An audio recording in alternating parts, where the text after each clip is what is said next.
Thank you very much. Good morning. This is the regular council meeting for the Town of Rocky Mountain House for July 16th of 2024, and I'd like to call the meeting to order. The first order of business is the adoption of agenda, and I believe that Councillor Phillips has an item to add.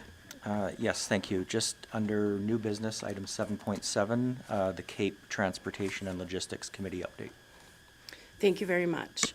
Is there any other additions or changes to the agenda this morning? Seeing none, I'm looking for a motion. Councillor Deputy Mayor Caprero. Thank you. I will make a motion to adopt the agenda as amended. Thank you very much. All in favor of that motion? And any opposed? And that's none, so that's carried. This morning we have a delegation and welcome from the Rocky Barracuda Swim Club, and it's Crystal Stang presenting this morning. So welcome. Thank you very much, Honorable Mayor and councillors. I really appreciate the time, or we really appreciate the time in hearing our delegation. I guess behind me is the presentation, so I'll just continue. I tried to set an agenda so that I will stick to less than 10 minutes here. Okay. So in our agenda, we're looking at the introduction, like who we are and what our focus is for this delegation meeting. The current bylaw that's in place, which you have a copy of, the comparative data between other organizations across our province, and then our conclusion. So that's what we're looking at today. Thank you. So who we are the Rocky Barracuda Swim Club. I'm just going to enlarge this because my eyes aren't as good as they used to be. So we are a non-for-profit organization which was incorporated on November 30th, 1980. Our club is affiliated with Swim Canada and Swim Alberta. We are a competitive club which enhances swimmers at all stages of development by building skill, strength, and endurance. Our mission is to offer a program which is inclusive and accessible to the citizens of Rocky Mountain House and area that promotes sportsmanship, healthy and active living, and lifelong fitness.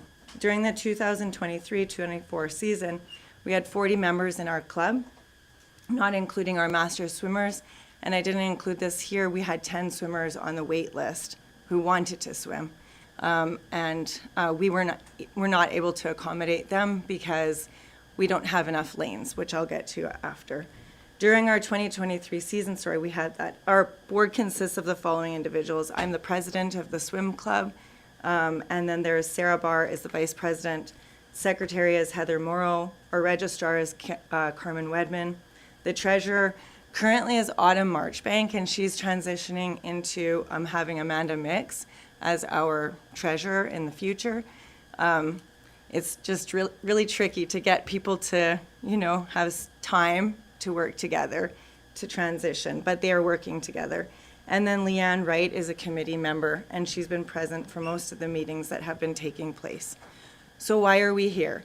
Our meeting focus today is looking at our current bylaw and how the paper versus the practice are incongruent. So they're not the same. What one thing looks on paper is not actually what's being practiced. Then the lifeguards, we need to look at lifeguards. They are town employees and the hiring process of that, and I'm going to explain that to you.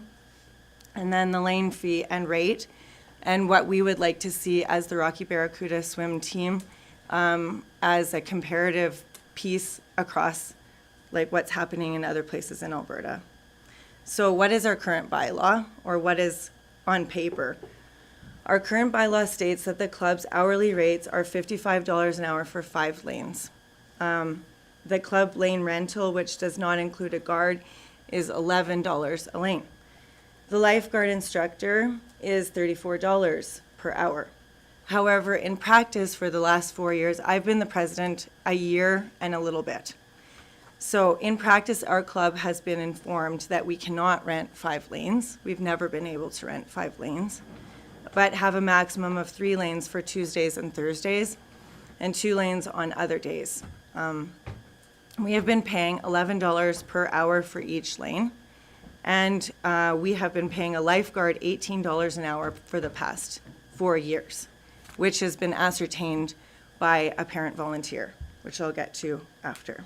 So you can see that the bylaw and the practice of what's happening are not the same. I'm just going to give you a little bit of brief history, and I'm going to read this and then supplement. According to the Town of Rocky Mountain House bylaw, RBSC was required to hire a guard for each practice. A parent volunteer from our club was responsible for scheduling and hiring guards. This year, the process of acquiring a guard was challenging because of FOIP concerns and guards not showing interest in this short time slot. Further inquiry was made to Swim Alberta about policy around lifeguards. Swim Alberta stated that lifeguards should be regulated by each town or city and not by swim clubs. And I have an email here from Jackie Cool, who is the president of Swim Alberta. She explained very clearly, this is not a Swim Alberta policy. This should be regulated by the town which you're living in. The pool in town is now scheduling lifeguards for our swim practices only as of March. So before March, for the past, I don't even know how many years, we've been having to schedule our own lifeguards. As this was a serious concern, this is a serious concern for insurance purposes, liabilities, and potential for our board members of our club. Now that lifeguards are being managed by the pool, we were informed mid-season in April that the cost for the lifeguard would be now $34 an hour instead of the $18 that we were paying. After listening to our concerns, Mr. Kraus reversed this decision, reinstating the $18 an hour, which we really appreciated because in mid-season to change our rates is not acceptable for the citizens of our town or club members. And assuring that our club, that the pool would be responsible for hiring and scheduling guards for our sessions. So I'm hoping that this conversation that we have today, you'll look at, ensuring that lifeguards are always hired and maintained by the town and the pool facilitator rather than the president or club members. We are hopeful that this new bylaw will be written to continue this practice. So the Recreation Department made a proposal to us, but it's really not a proposal because it's kind of following in line with what has already been written here. And I'll just go through the numbers with you so that you can understand where I'm coming from. I just need a drink of water. Sorry. Yes, please go ahead, no problem. Okay, so at $11 a lane plus $18 for a guard per hour for 3 lanes equals $51 an hour. And then a lifeguard at $34 an hour equals $67 for the 3 lanes. However, if you do the math, like if you look at the bylaw and you see the $11 lane, then it's looking at the $55 an hour rate. If we look at 5 lanes at $55 plus a lifeguard at $18, that would be $73, which makes $14.60 a lane, actually, which is what we are asking the town to look at to change the price to either $14.80 to $15.80 a lane.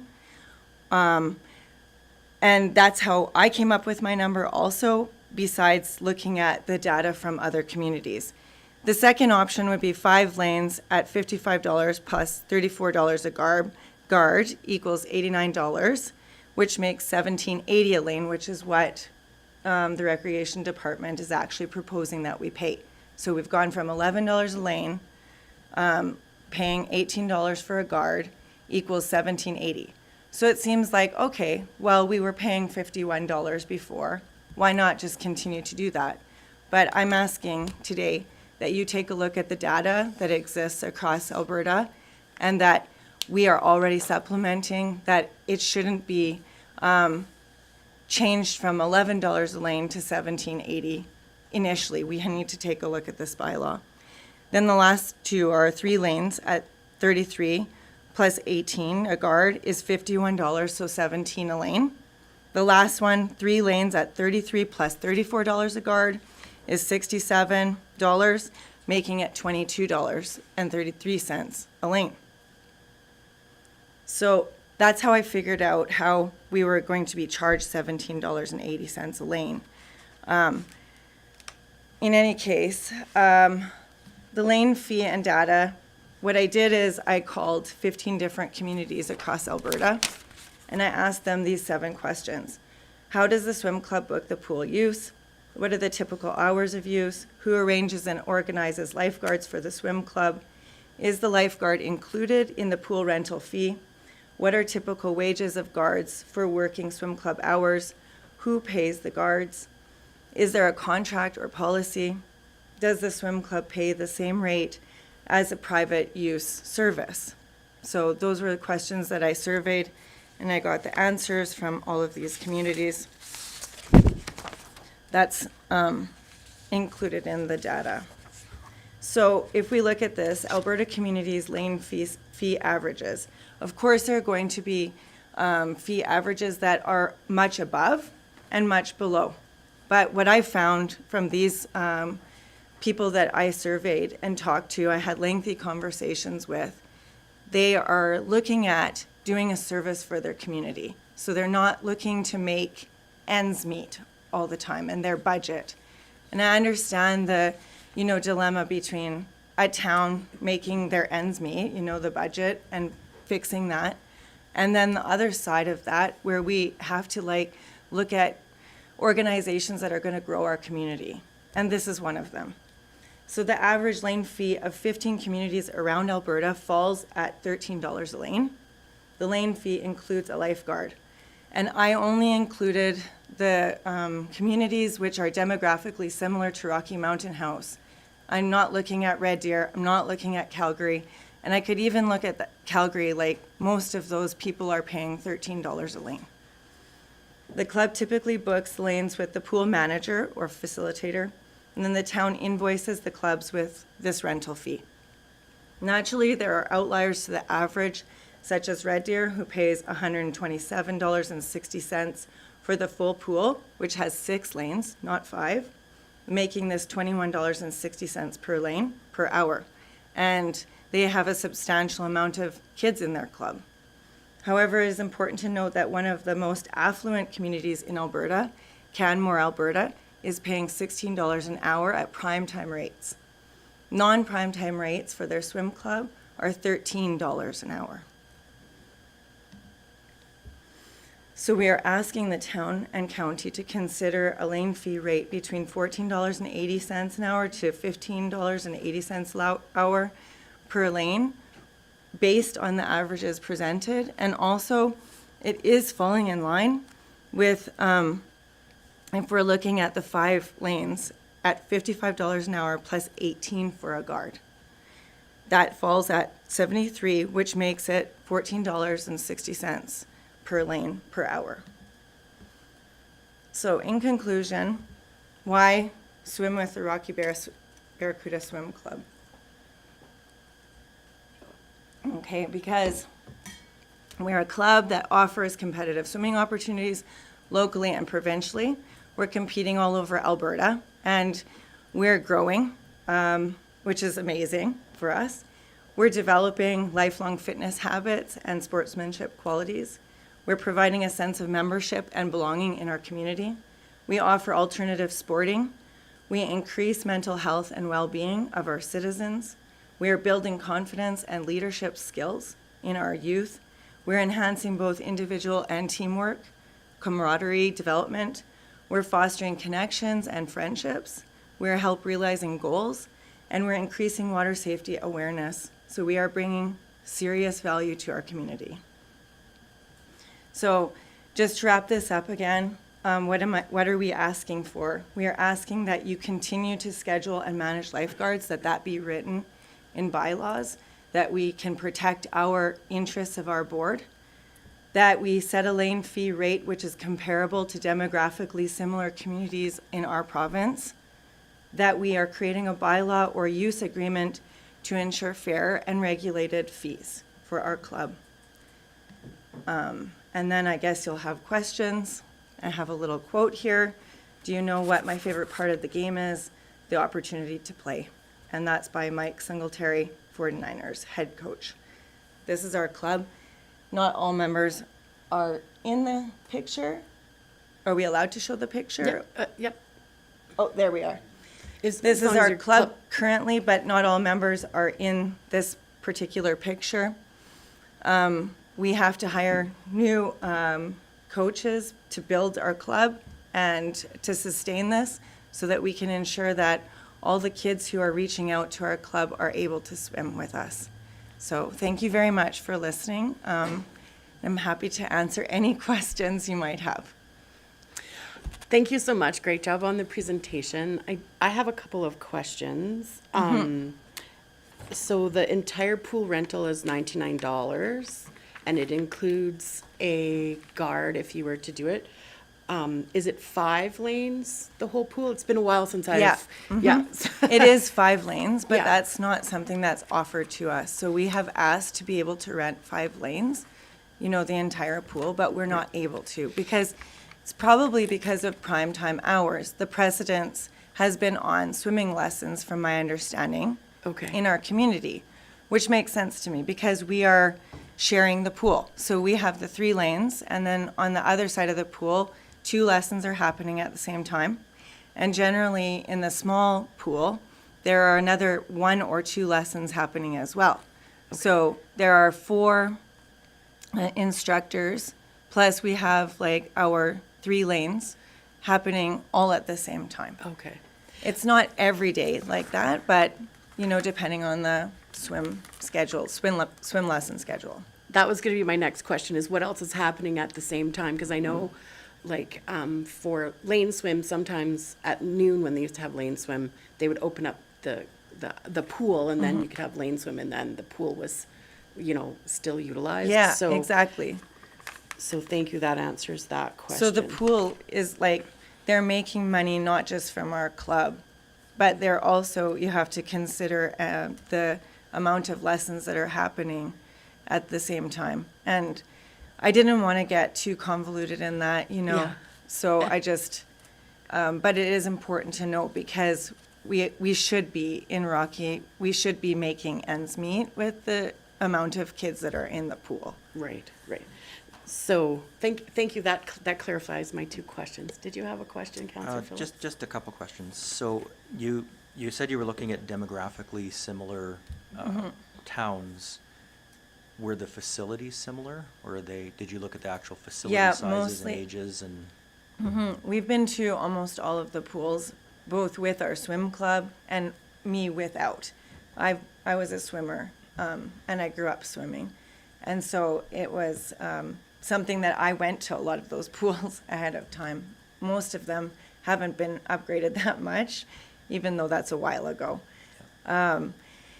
The swimming pools, are typically 5 lanes, and then it depends on the community. Like, for example, Ponoka is a really good example to use.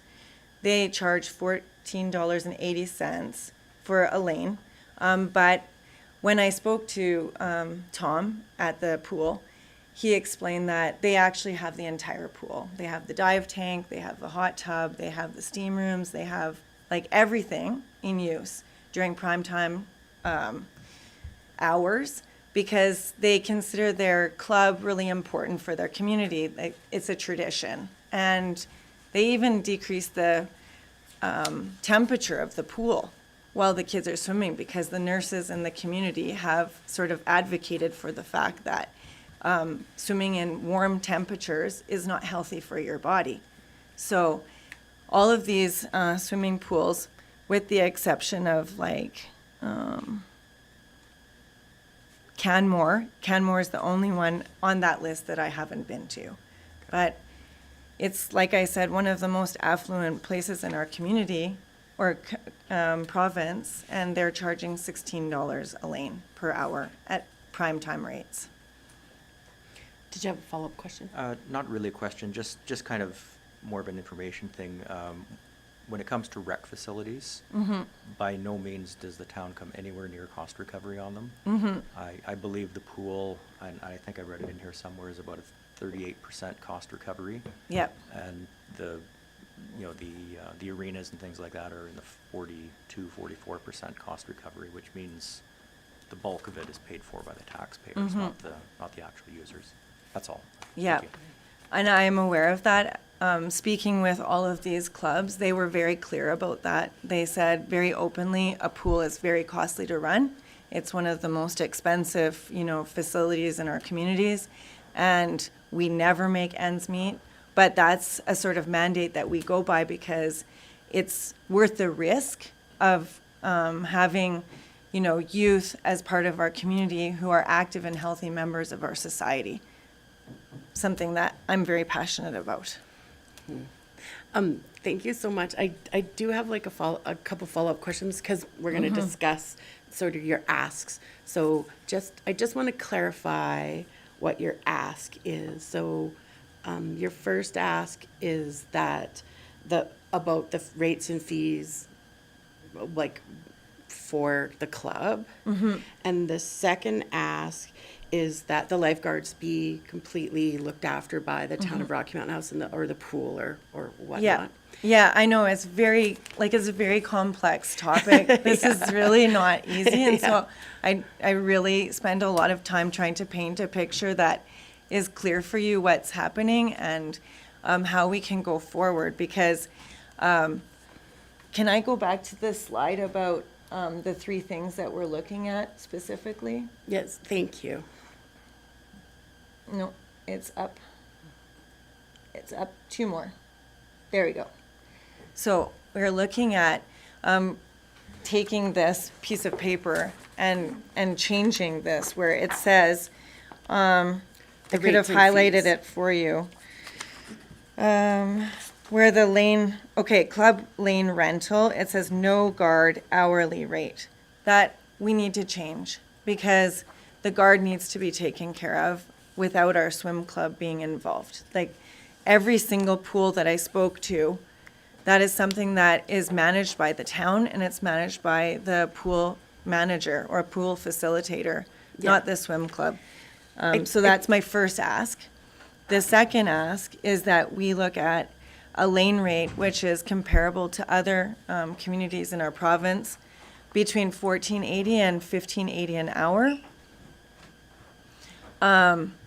So that we are falling in line with what's pretty much already in this policy, except that we're Having to we're pay not them. able to rent the 5 lanes. Right. So it's confusing because it looks like on paper we can rent 5 lanes at $55 an hour, but that's in practice not what's happening. And so if we look at that cost, it actually equals $14.60 a lane. So my last question is that I understand that they're running different things. Would you be willing to do like a year or whatever your season is contract for the entire all 5 lanes? Is that something that you're desiring in the future, but it's just not being possible? Well, what we looked at is instead like managing a schedule that's going to work for everybody. So we want to compromise. We want all the kids in the pool. Okay, so we don't want to monopolize the pool at all. That's not our objective. Our objective is to continue with our 3 lanes and not 2 on some days and 3 on other days. Okay. Having 3 lanes from 4 to 6 is going to be the optimal time because parents are dropping their kids off, and the kids can also, be in school sports or other kinds of, things that are running in our community because we have a lot of amazing things happening. Okay. And so if we share the pool, which is what's happening right now, that's possible. And some things that might have to change would be, how many lessons might be happening could be altered at the same time so that there isn't a difficulty in finding a lifeguard. But that's not something that we should be taking on, the scheduling of the pool. I just wanted Yeah. to clarify because like with hockey, we've had conversations about, and then the hockey people look after it. But I mean, when you have a hockey practice, they rent the whole, Yeah. however that works, right? And so this is our only club using the pool Right. currently, right? Well, we have a kayak club, but it's on weekends and it's only on Sundays when it's a non-prime time rate. Right, Or okay. non-prime time, hours. I just want to make Yeah. sure that we're I'm, like understanding fully the 100%. Yeah, I'd like to see I'd like to see the swimming lessons happening at the same time. And to be honest with you, it's really good promotion for our club. Right. Because the other parents that come there to drop off their kids for lessons, they're like, oh, who are you guys? Like, how come you all have matching caps? Yeah. How come you all have matching swimsuits? Oh, what's that about? Yeah. And so then they start talking, and we spend a lot of time in the stands talking to other parents because they're really interested. Okay. Our Facebook pages, you know, constantly getting new viewers because they want to know what's going on. And this all offers the alternative to hockey, right? Yes. I think I don't see any further questions. Yeah, sorry. Councillor Musker. Thank you, Your Worship, to Ms. Dang. I gather you would prefer to have all 5 lanes? If- Well, it's something that we'd have to actually honestly talk about with the board because it then alters, you know, our thinking around this. And because we have only been offered the 3 lanes, so I really can't make that executive decision, Okay. you know, on my own, to be honest with you. Okay, I just kind of gathered that from some of your comments that, well, you said they just wasn't an option. I guess I may have misinterpreted that to mean that you'd prefer that, but that's not the case. Well, we did look at that and we have thought about it. Okay. But because we had to like share the pool, then we decided that this is what we're going to do to function, have our practices from 4 to 6. It would be ideal and optimal in one sense, but we are a growing club. So we don't want to throw everything out right now and change our entire schedule because maybe that won't work for half of our club. Yeah. So we're just trying to grow right now.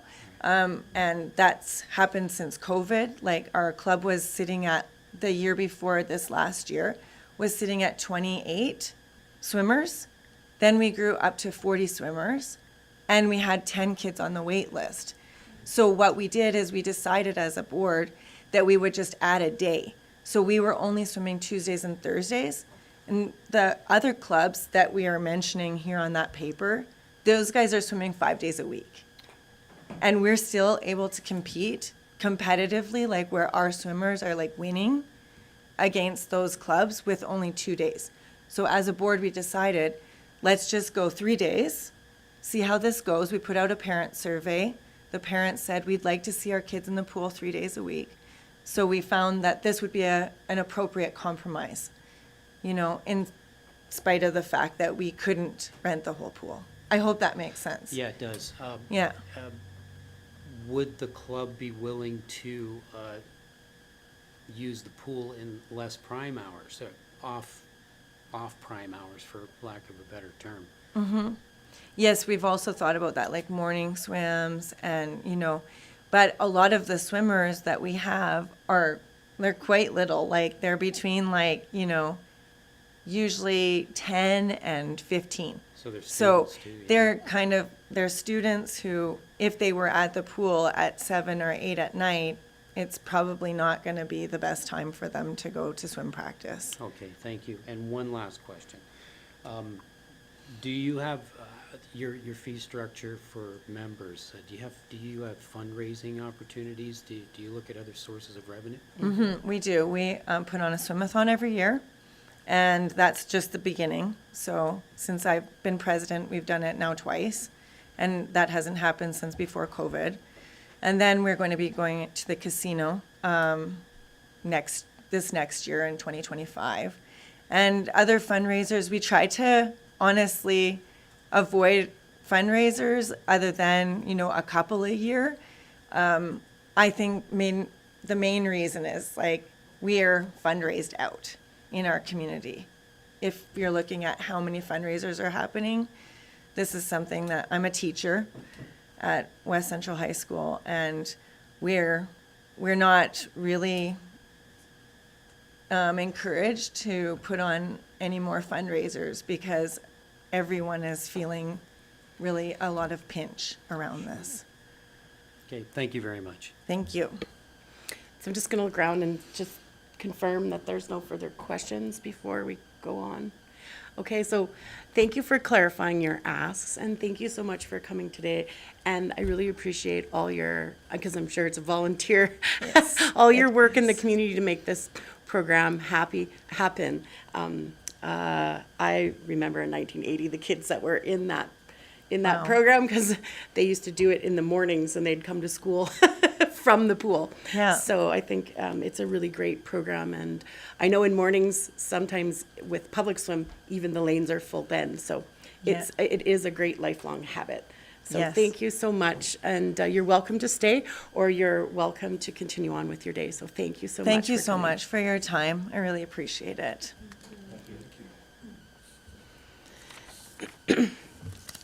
So with that conclusion, we'll continue on with the adoption of previous minutes, 4.1. Does anybody have any questions or comments on the minutes as were circulated? Seeing none, I'm looking for a motion. Counselor Phillips? I'll make a motion to adopt the minutes of the July 2nd, 2024 meeting as presented. Thank you very much. If there's no further questions or comments on that motion, I'll call that to a vote. All in favor of the motion? And, excuse me, any opposed? Seeing none, that's carried. Thank you very much. Now we move on to delegation business. Mr. Kraus, did you have any comments to make? No, Your Worship, it's actually 7.1 on the agenda also. There's a report for council there. So, Okay, so would you prefer to talk about it at 7.1, or we'll have discussion maybe a little bit now? yeah, 7.1. 7.1, Yeah. okay. So then the delegation business, I'm looking for a motion to accept for information at this point. Mr. Kraus, does that sound reasonable to move forward? Deputy Mayor Caprero. Thank you. I will make the motion to accept 5.1 for information. Thank you very much. If any questions or comments on that motion, seeing none, I'll call that to a vote. All in favor of the motion? And any opposed? And so that's carried. So, moving on to old business, the airport terminal building, and then we have a report back from ICC. Is that correct, or you are going to? Your Worship, it's up to our ICC members, but just to probably do just a brief outline, so as council's aware, the tender for the airport terminal building came in significantly over budget, like almost $500,000 over budget. So council put it down to ICC for discussion with Clearwater County. At that ICC meeting, what is being recommended by the members of both the county and the town was that the tenders not be accepted. The price is too high for what the members feel is appropriate for the terminal building. So reject those tenders, and then moving forward, the first thing they suggested is that we actually assess the foundation of the existing terminal building to put that question to rest. If the foundation is deemed suitable or structurally sound, look at different options of renovating or versus building on top of it, or putting a modular unit on top of it and stuff like that. But the first step they thought was just, let's verify this foundation first. And I just have a quick question. When is the electronics being moved? So, Your Worship, so that's part of the airfield lighting project. That project is out for RFP right now. So it'll either start this year or early next year, but that is part of that project. So I just wanted to clarify, because one of the biggest concerns with the terminal building is the infrastructure for the lighting and the electronics for the radio and et cetera, right? Yes. And so it's a totally different project. It is now a totally different project, yeah. Okay. And so from ICC, who would like to speak first? Councillor Phillips? Thank you. So, yeah, Mr. Kraus had alluded, the first step is to look at the foundation. Is that foundation even usable? Is it not? If it is usable, that will open up some options. If it's not usable, well, that will close down some options. So that's the first step. And then beyond that, if it is usable, is there some green energy efficient grants that we can apply for? And there's gonna be a lot of options after that fact, but the first thing we have to find out is the foundation sound. If it's not, then that will limit our movement in the forward, so. But yes, the lighting project is gonna take all of the electronics out of that building, and that'll be a good thing, because whatever we do, then we're not dealing with that electronics and the lighting, or the air-filled lighting, things as well. Thank you. Counselor Hutchinson, did you have anything to add? No, I think Counselor Phillips covered anything that I was going to add. And Deputy Mayor Caprero, you? No, everything was captured there with what Councillor Phillips said. So the recommendation from ICC is for us to do an RFP to review the foundation? And is that what you're proposing today, is to send out an RFP to find out about the foundation? Counselor, Deputy Mayor Caprero. Thank you. I'm not, is it an RFP, Mr. Kraus, for that, or is it just contacting an engineer? No, we're gonna contact different foundation firms that would have an engineer on staff versus just an engineering firm, because they would be able to assess it, and then they would also provide us with a quote for what repairs are needed. I mean, there is some repairs needed. There is a crack in the foundation that leaks, but it doesn't look like a structural crack. But it wouldn't be an RFP. We'd be going out for quotes. So it's basically just as up on the screen as the two resolutions recommended by the ICC. Thank you for the clarification. Is there any other questions or comments? So this kind of goes, oh, sorry, Counselor Hutchinson.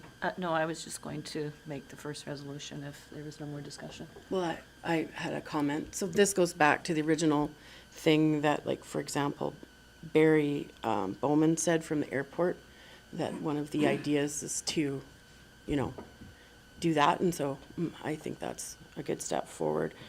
Are we going to have any consultation with some of those members again? Because they know what we're looking, they have a better idea of what we're looking for. And obviously, with pricing, they have a good solid idea of being contractors and stuff, a lot of them, and having built out there. Are we gonna open it up for any sort of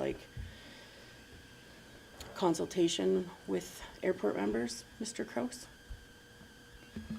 So, Your Worship, that wasn't a discussion at ICC. I mean, there has been numerous consultations on this building. That's how we selected, or council selected the smaller size, and there's, 2 open houses and online survey and stuff like that. But first question is to answer about the foundation. And just to make it clear, I mean, it wasn't the foundation was totally ignored before. The engineering firm did a visual assessment of it, and they deemed it would be best to take it out, but now we're going to reassess that to make sure that's accurate. Thank you very much. I don't have any further questions or comments, and I see none, so Councillor Hutchinson. Be it resolved that council decline tenders received under the project Airport Terminal, closing date June 11th, 2024, as all the tenders are over budget. Thank you very much. Any further questions or comments on that motion? Seeing none, we'll call that to a vote. All in favor of the motion? And any opposed? And that motion has been carried. Thank you very much. So that concludes 6.1. Moving on to 7. Excuse me. There's 2 motions. Oh, I apologize. Counselor Ald. I'd like to make a second motion that be it resolved that council approve the completion of a certified engineering assessment on the foundation of the existing airport terminal building. So, Mr. Kraus, you're just getting prices for that, or this motion says that we're gonna spend the money after you get the quotes, not like an RFP where we decide how much money we're gonna spend? No, so Your Worship, this motion would enable administration to have this performed. Council does have $700,000 in the budget for this year for work at the airport terminal building, so those funds would be used for this assessment. And thank you for clarifying. That was my only question. Does anybody else have any questions or comments with the motion on the table? Seeing none, I'll call that to a vote. Councillor Ald, did you still have another question or comment? So with that being said, I'll call that to a vote. All in favor of the motion? And any opposed? And so that motion has been carried. So now that concludes 6.1. 7.1, new business, and I see we have Wes Arment to talk about that. Good morning, Your Worship and Council. Yeah, I guess just some follow-up to our presentation that we had this morning. So in my request for decision, I've got a little bit of information on what we've been in. Obviously, the request from the Barracuda Swim Club administration has reviewed the rates that have been charged for lane rentals, including a guard, and the current bylaw as was identified. The rate that we have for the lane rentals does not include a guard. So if I go into the financial component of my report first, I sort of did a little bit of a summary of the presentation I did to council at our last service level when we talked about cost recovery. So we've updated some of the numbers to 2024 budget numbers, looking at the costs of operating our facilities. So 2024, the budgeted expenses for the aquatic center are $931,000. Total operating hours for this year are 4,056. So the cost of operating the facility works out to $230 per hour. The proposed pool rate for the swim club is $89 per hour. Divided by the $230 per hour works out to about 38% cost recovery from the swim club. Using that same calculation for the arena, the expenses for this year are $1.2 million. The operating hours is estimated 5,450 hours. So the cost of operating the arena is $226 per hour. And when we look at our youth ice rates at $104 per hour divided by the hourly rate, works out to about a 46% cost recovery.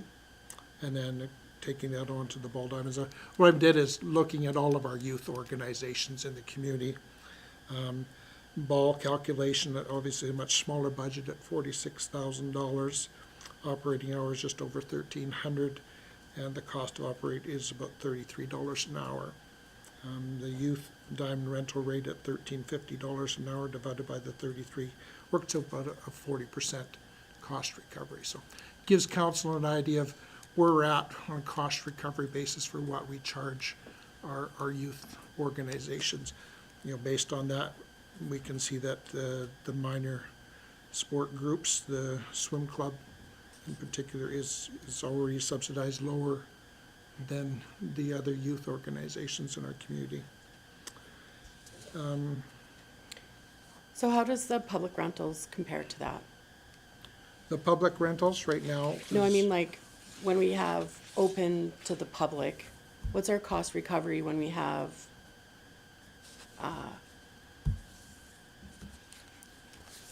Okay, a toonie swim? Like, what is our cost recovery when we have scheduled hours open to the public? I didn't do that calculation, and, according to our rates and fees, we're charging, for a full lane, or full pool rental is at $99 an hour.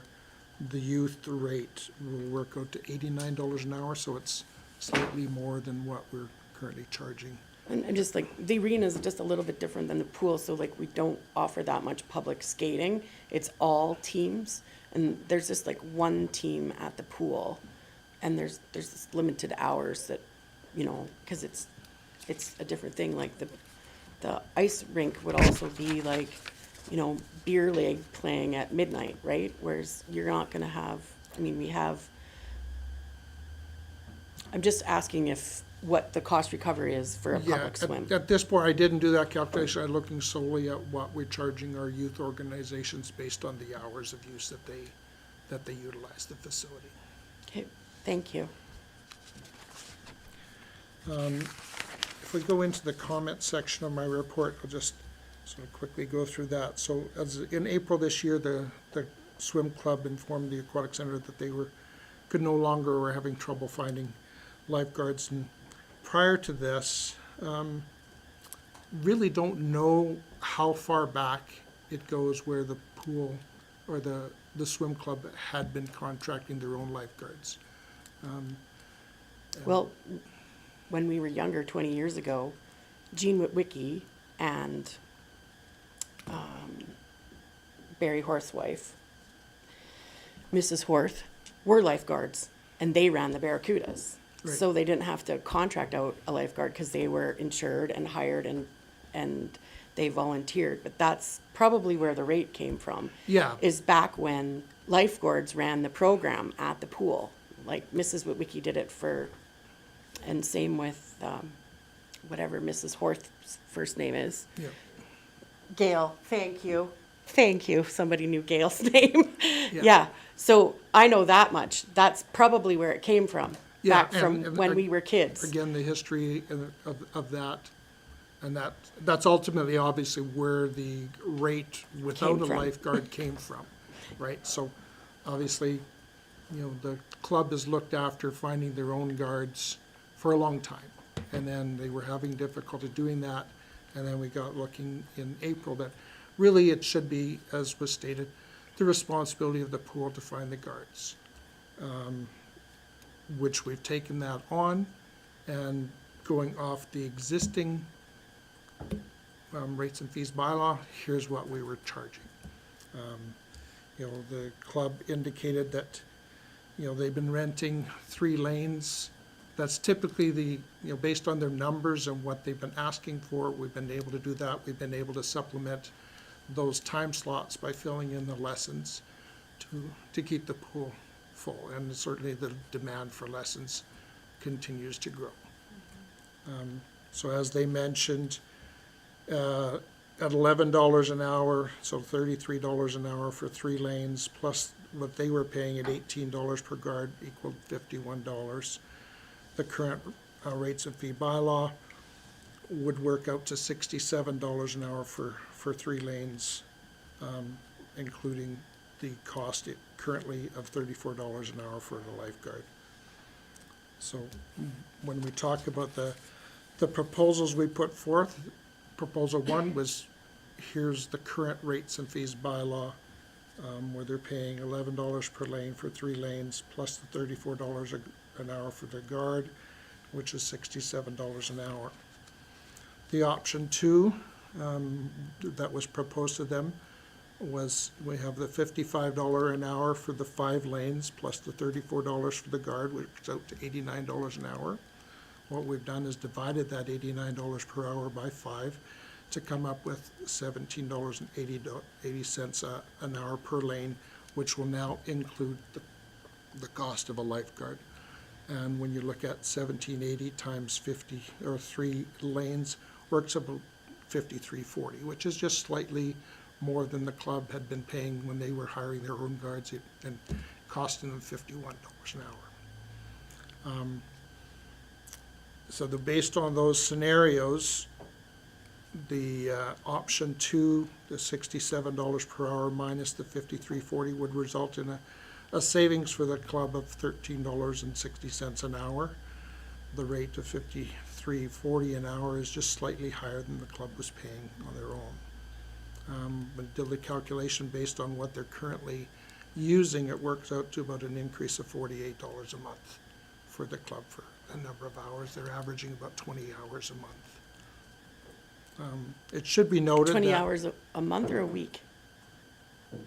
20 hours a month, because they rent, So they're doing 3 days, right? At 6, it's not 9, right? they're renting, She says they're doing 3 days a week and they're doing 2 Yeah. or 3 hours. yeah, it's 3 days one week, 2 days the next week. So it averaged between that 18 and 24. I'm using $20 as an average. It should be noted that our current lifeguard rates for a junior guard, our actual base wage is $18.50, or 56, and a level 3, which is $20.57 an hour. So That's what they get paid, that's not what we pay though, because we pay Exactly, that's- WCB and we Yeah, pay and that- CPP and and that's where we- benefits on top. That's where we come up with the $34, is that includes the training, the admin time, and all of that. So the $34 an hour includes all the benefits and admin time. And anytime we have a rental where there's more than 25 kids in the pool, we bring in a second guard, right? That $34 an hour actually is very comparable to what all the other communities in Central Alberta are charging for that guard. So I wrote down somewhere how many kids they had, and they had a waiting list. So does that mean we have to have 2 guards when they're there for their 3 lanes? No, typically they don't have all their kids swimming at the same time. Okay. Yeah, so they just have the one guard. We've had many discussions with them about their needs for 3 lanes versus 5 lanes, 5 lanes for 1 hour or 3 lanes for 2 hours. They've determined in going forward, because that's sort of what they've been using, and they've already worked with their pool manager and saying for the next season, they're looking at 3 lanes for 2 hours for the entire season. That allows us at this time of the year to be planning for our lessons and getting all that information prepared for the program guide, which we're working on right now. So we are working with the club to come up with different options of how many lanes do they need, how many kids do they have, what works best for them. We're not saying, no, you can't have 5 lanes, but based on their numbers and historic and the number of coaches that they have, that's sort of where they've fallen, is that, yeah, we'll book 3 lanes for 3 days a week or the number of days a week. And it seems to be sort of the sweet spot right now that they're happy with, and it works for us in allowing us to do our promotions and get the lessons that the community is looking for. So based on that, we feel the 1780, well, actually, I should go back to say that in the report I provided to you, have the comparison of all the other clubs, just as Mustang did too. They range from $11 an hour to $27 an hour. Some of the communities that I saw, like Drayton Valley, they didn't include, theirs is $40 an hour for 1 lane, and it goes down the more lanes they rent. But they have a swim club, so, in some organization. They just built their pool, right? They just built their pool, yeah. So, so there is a range, we'll admit to that, but we're looking at how we come up with, cost recovery that's similar to other minor sports organizations, and coming up with the 18 or 1780 per lane. We feel that that's fair. It works out to $53.40 a lane, or an hour for their three lanes, which is just slightly higher than the 51, but taking into consider what we actually have to pay our lifeguards. $18 an hour for a guard doesn't cover the base wage for our guards. And, we agree that they're an important part of our community, but all minor sport organizations that have youth programs are important to our community. So that's sort of where we're at, and I'll leave that at this time. If the council has any other questions, I can try to answer them. Yeah, I just want to clarify, so you're suggesting that it's $17.80 a lane, including a guard? That includes the guard. And so that would be to change this club lane rental, including guard, right? Would be $17.80 including a guard?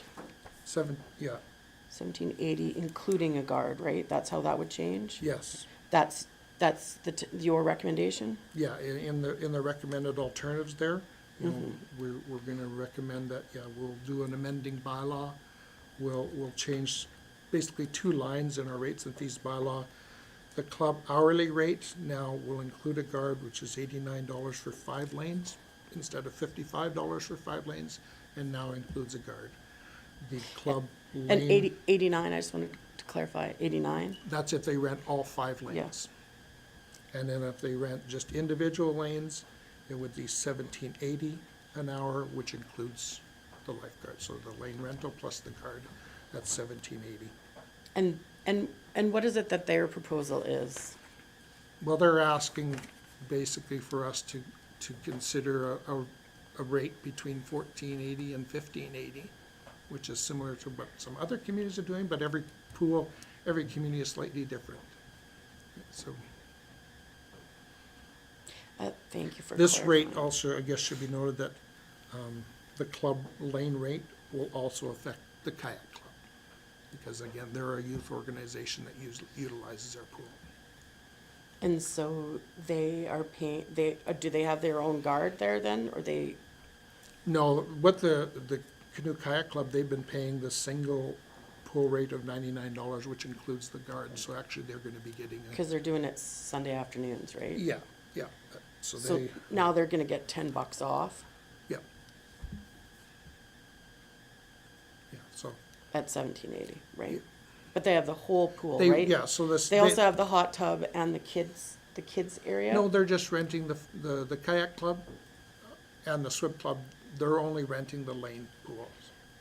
So in the rates and fees, I see that to rent the entire pool, it's $100. Oh, just the single pool, sorry. That's just the single pool. It's 165. It used to be less than that, right? It's changed in the Yeah, last. we time I have, rented we it. have a rate there.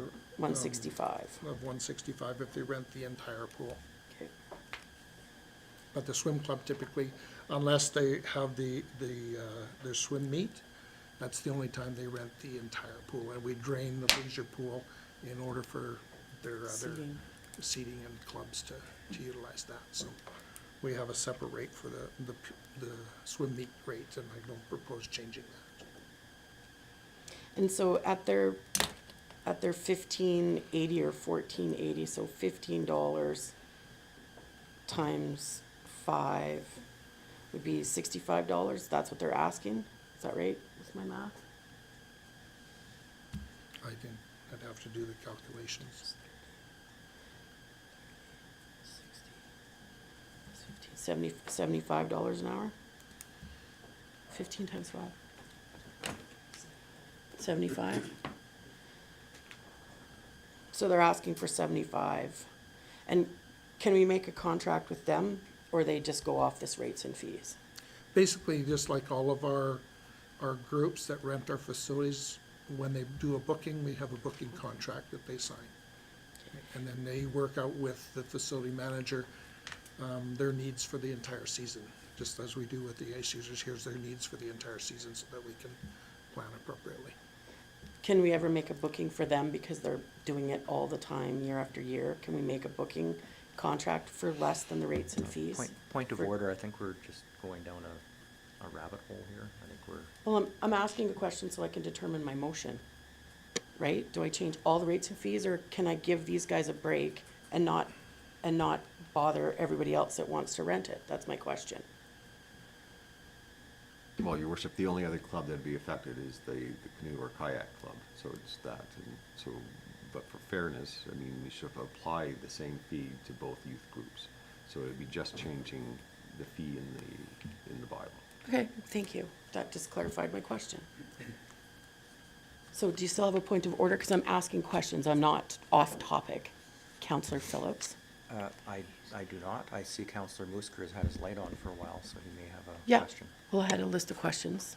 I'm allowed to ask questions, right? Counselor Phillips, am I allowed to ask questions as the chairman?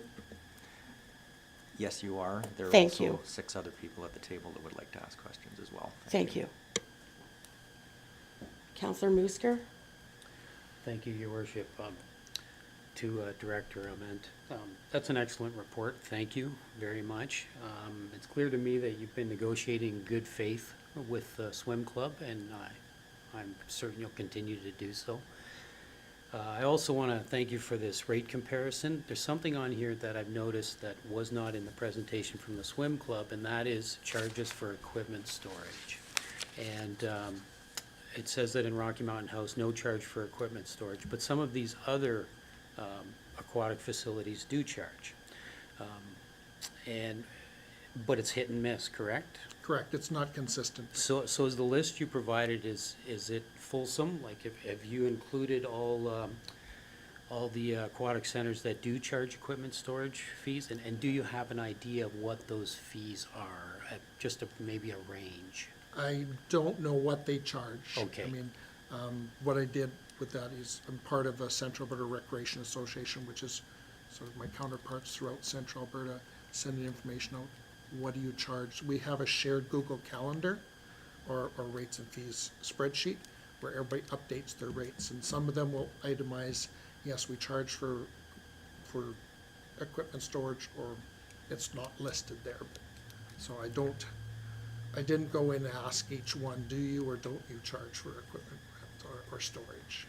Okay, but just so I'm clear, when it is on this swim club rate comparison, the equipment storage fee is included in the lane rental? Right now, we're not charging them for. We're not, but, We're not but on this list where you've gathered this information from other clubs or other aquatic centers, it's part of the lane rental? No, Oh, no, the lane rental is only the lane rental. Only the And then lane they rental. have different agreements. I see, For, okay. for storage. Okay, You know, thank you as, very like, much. With minor hockey as example, they rent storage lockers.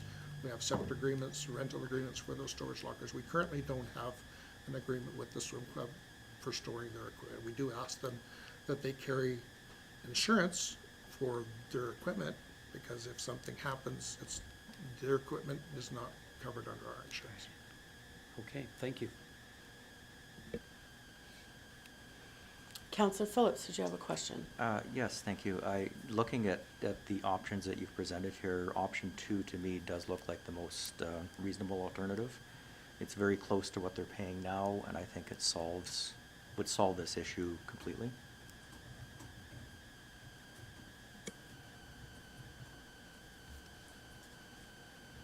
Was that a question? Actually, if there's no more discussion, I'd like to make a motion.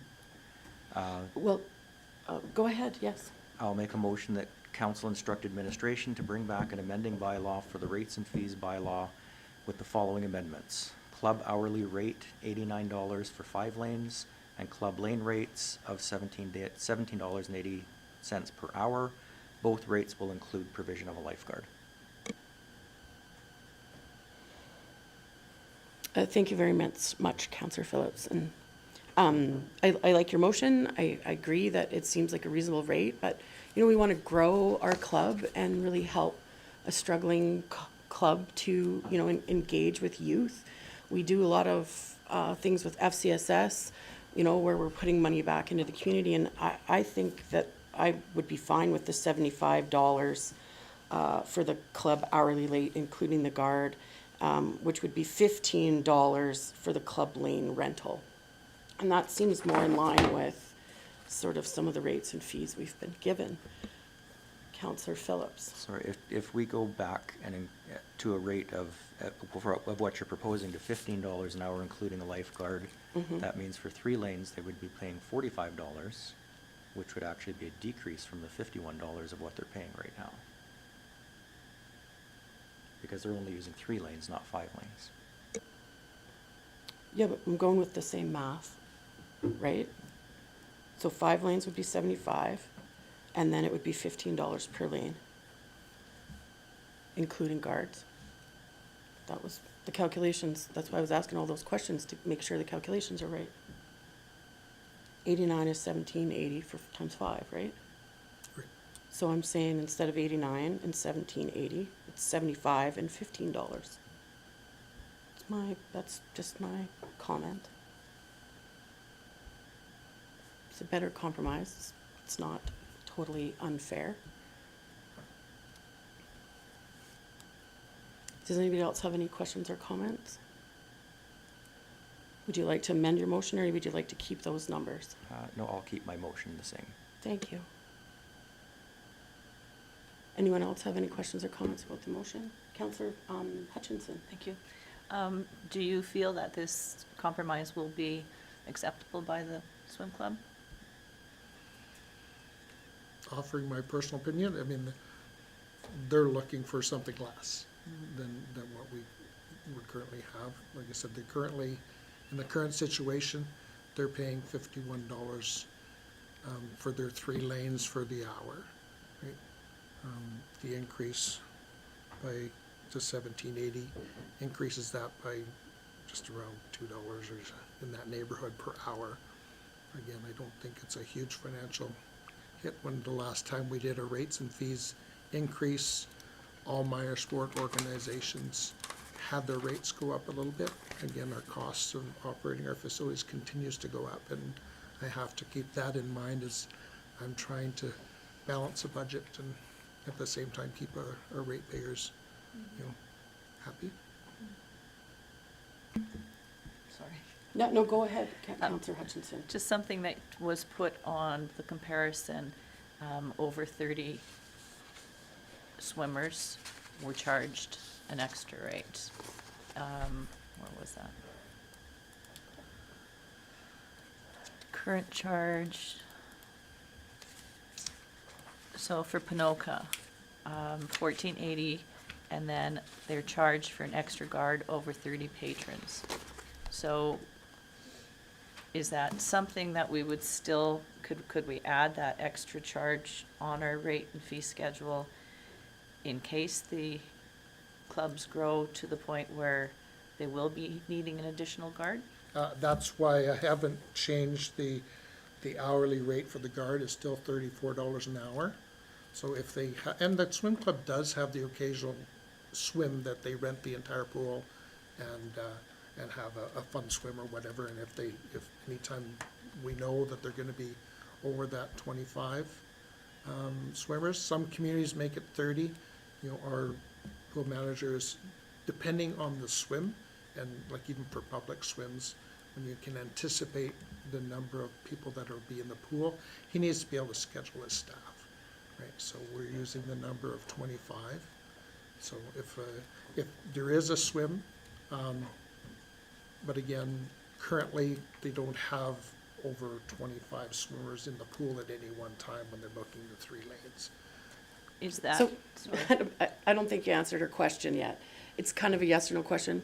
In our bylaw, if we write this on here, should we have in brackets 30 people, and more than that, it ups the rate to add a second lifeguard?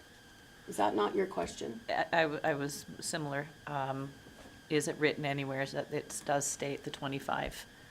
And is there a certain number that's dictated by a higher level that says we must have X amount of lifeguards for so many people, or do we just set that on our own? I don't believe there's legislation that says you need to have so many lifeguards on deck. The practice across Alberta is in that 25 to 30 range is when you determine that, yes, you need an extra guard on deck to manage safely supervising the kids in the pool. Do you have a calculation of, it would be $35 more, right? So if we put on our rates, $89 for 5 lanes, up to 30 patrons, more than 30 patrons, it would be 89 and 34 would be 189 and 34. Right? We certainly Would can. be 312, it'd be 123, is that right? Is my math right? So that we can make the bylaw to what it would actually be?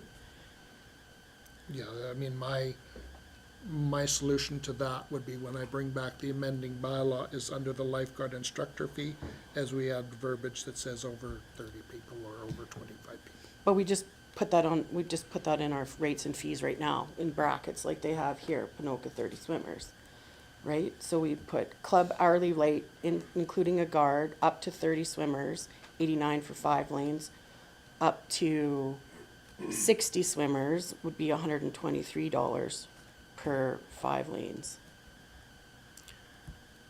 Or Yeah. you'd have to pay for additional guards, some sort of thing right on our rates and fees.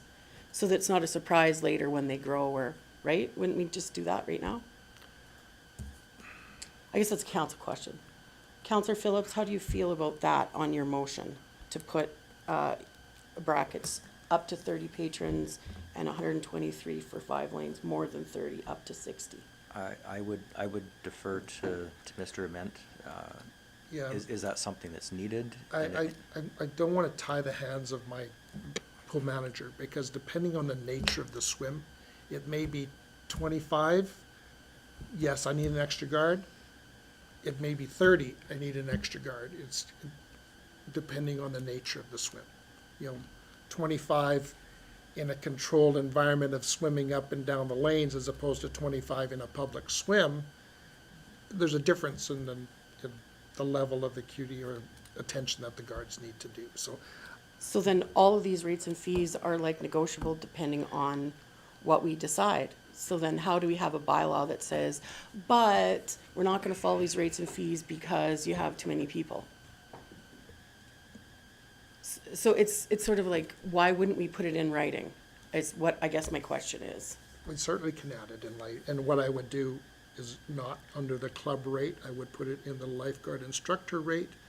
I would put over 25 patrons is $34 now.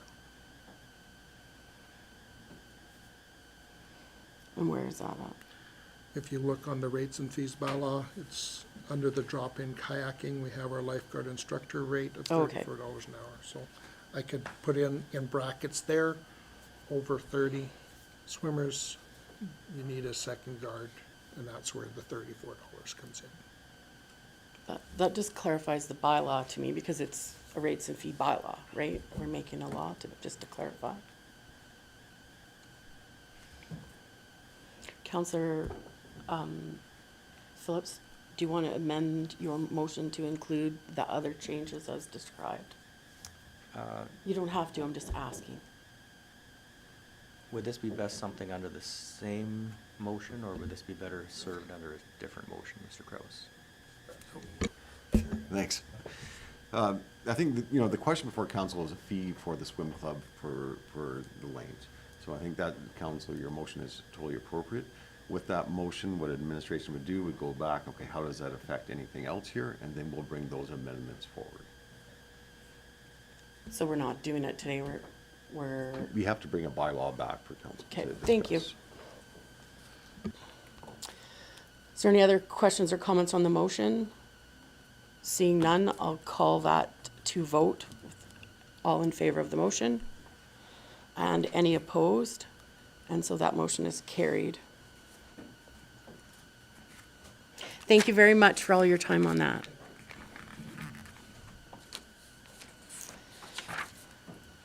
So I think that concludes 7.1 unless there's anything else that we need to address there. No, so we move to 7.2, the EPR. Mr. Kraus, did you want to talk about that? Yeah, thank you, your worship. So as council is aware, the province is moving to EPR. And as we go through this process, there's different stages for decisions. So where we are at right now is basically it's called opt-in or opt-out. So opt-in is that the town would continue to provide the service of recycling, the curbside pickup, the eco-center portion of recycling, and then circular materials would compensate the town for that cost. There is advantages to that because it's for service to our citizens. We can maintain the pickup dates, coordinated with our other services, the organics, the waste pickup.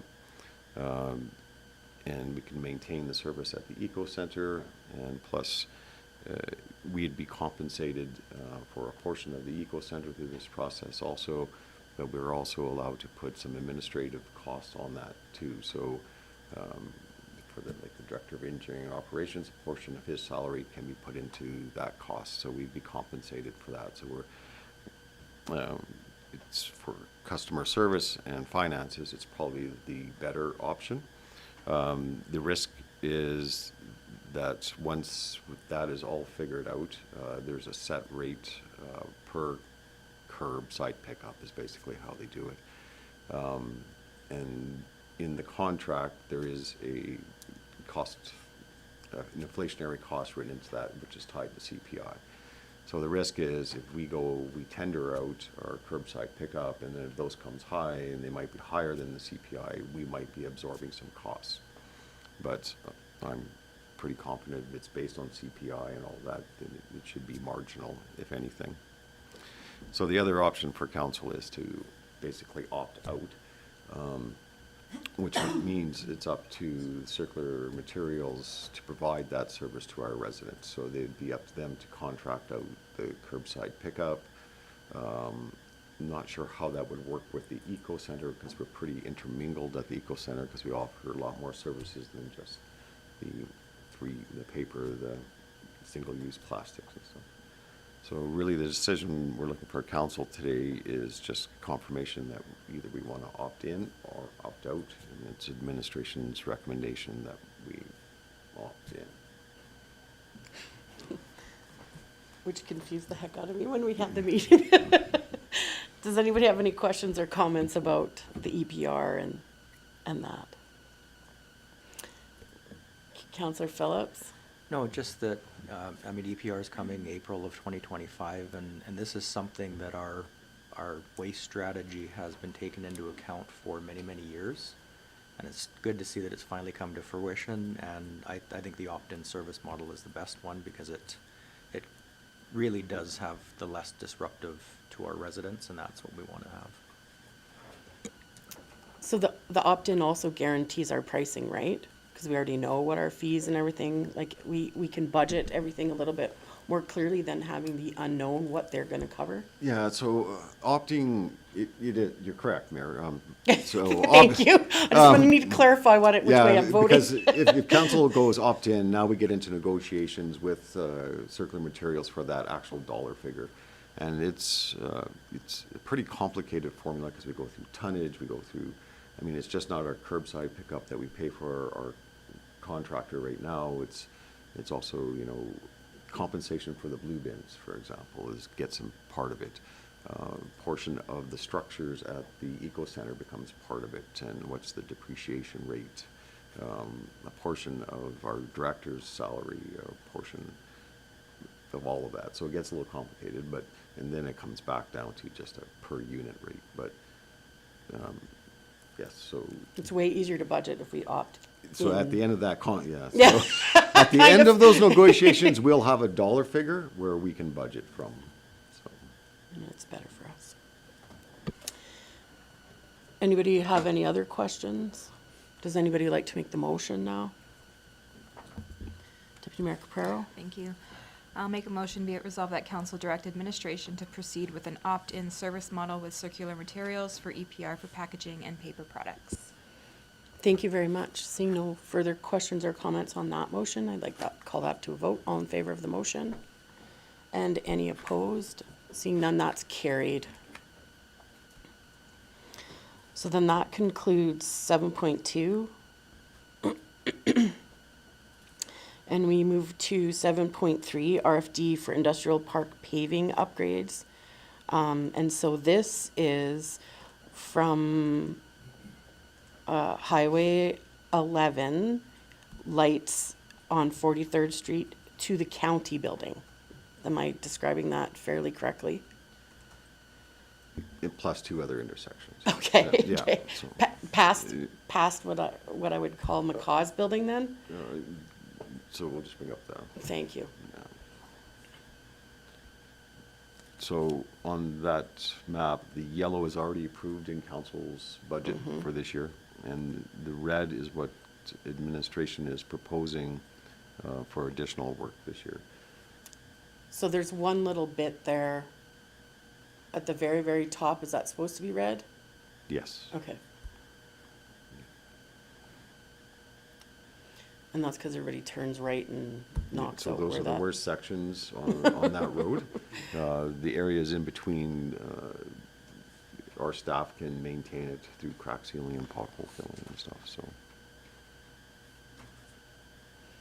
And just a random question, but when is between the red dot and the county building, like see the other dot's Quinn's corner, when is that whole 43rd Street scheduled for? Do we know?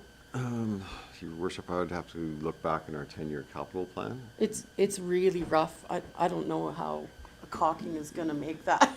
Because we're waiting for that for underground utilities, right? I'll bring in Mr. Shanks, who Yeah. is the expert on pavement and infrastructure, so. I have to ask a Mr. Schippel, or Councillor Schippel question today about when is that? We've been getting lots of questions on that. So good morning. We're looking between year 2025 and 28 for the 10-year capital plan. Bumping this up, we can get it all done within the next 2 years. So if we can go ahead with this plan right now, we get the worst section done. This is only a bottom lift. And for 2025, we would budget in the top lift of what you see in red. And reach out to the contractors again to finish the rest of what you see that's not completed. And that would be 2026 or something like that. Correct. Just if I get asked. Yep. There's a lot of, it's our industrial area, so it's just, they're driving big trucks and it's rough. Yeah, I drive this every day, and Yeah. and I feel for the business owners along those stretches. What we've chosen, everything in red, is by far the worst areas. That's why we picked that. It's easier to maintain the in-betweeners because the areas that are kind of falling apart aren't as bad. So Yeah. The school division's in there too with all their buses, so yeah, they drive it. Yep. Yeah, thank you so much for answering that question. I really appreciate that. And Councillor Hutchinson, I see you have a question, and then Councillor Musker. No, just a comment on 43rd. I find that you're able to navigate around. It's not nearly, I mean, it is bad, but it definitely, to me, doesn't need to be a priority right away, for sure. I don't know, if it's busy and you got a big truck coming at you, you're not navigating anywhere. yeah, this year was probably the worst for us, like many communities, because of the freeze thaw we've had in that area.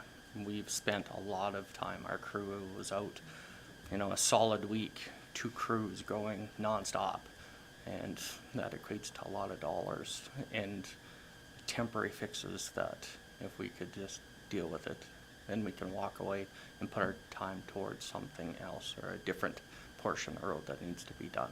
But this will definitely help us out here. A good start. Yes. Councillor Musker? Yes, thank you, Your Worship. If I'm looking at the numbers correctly here, Mr. Shanks, we can get all this paving done for just under $63,000. That makes perfect sense to me. I'd like to make this motion. Absolutely, thank you.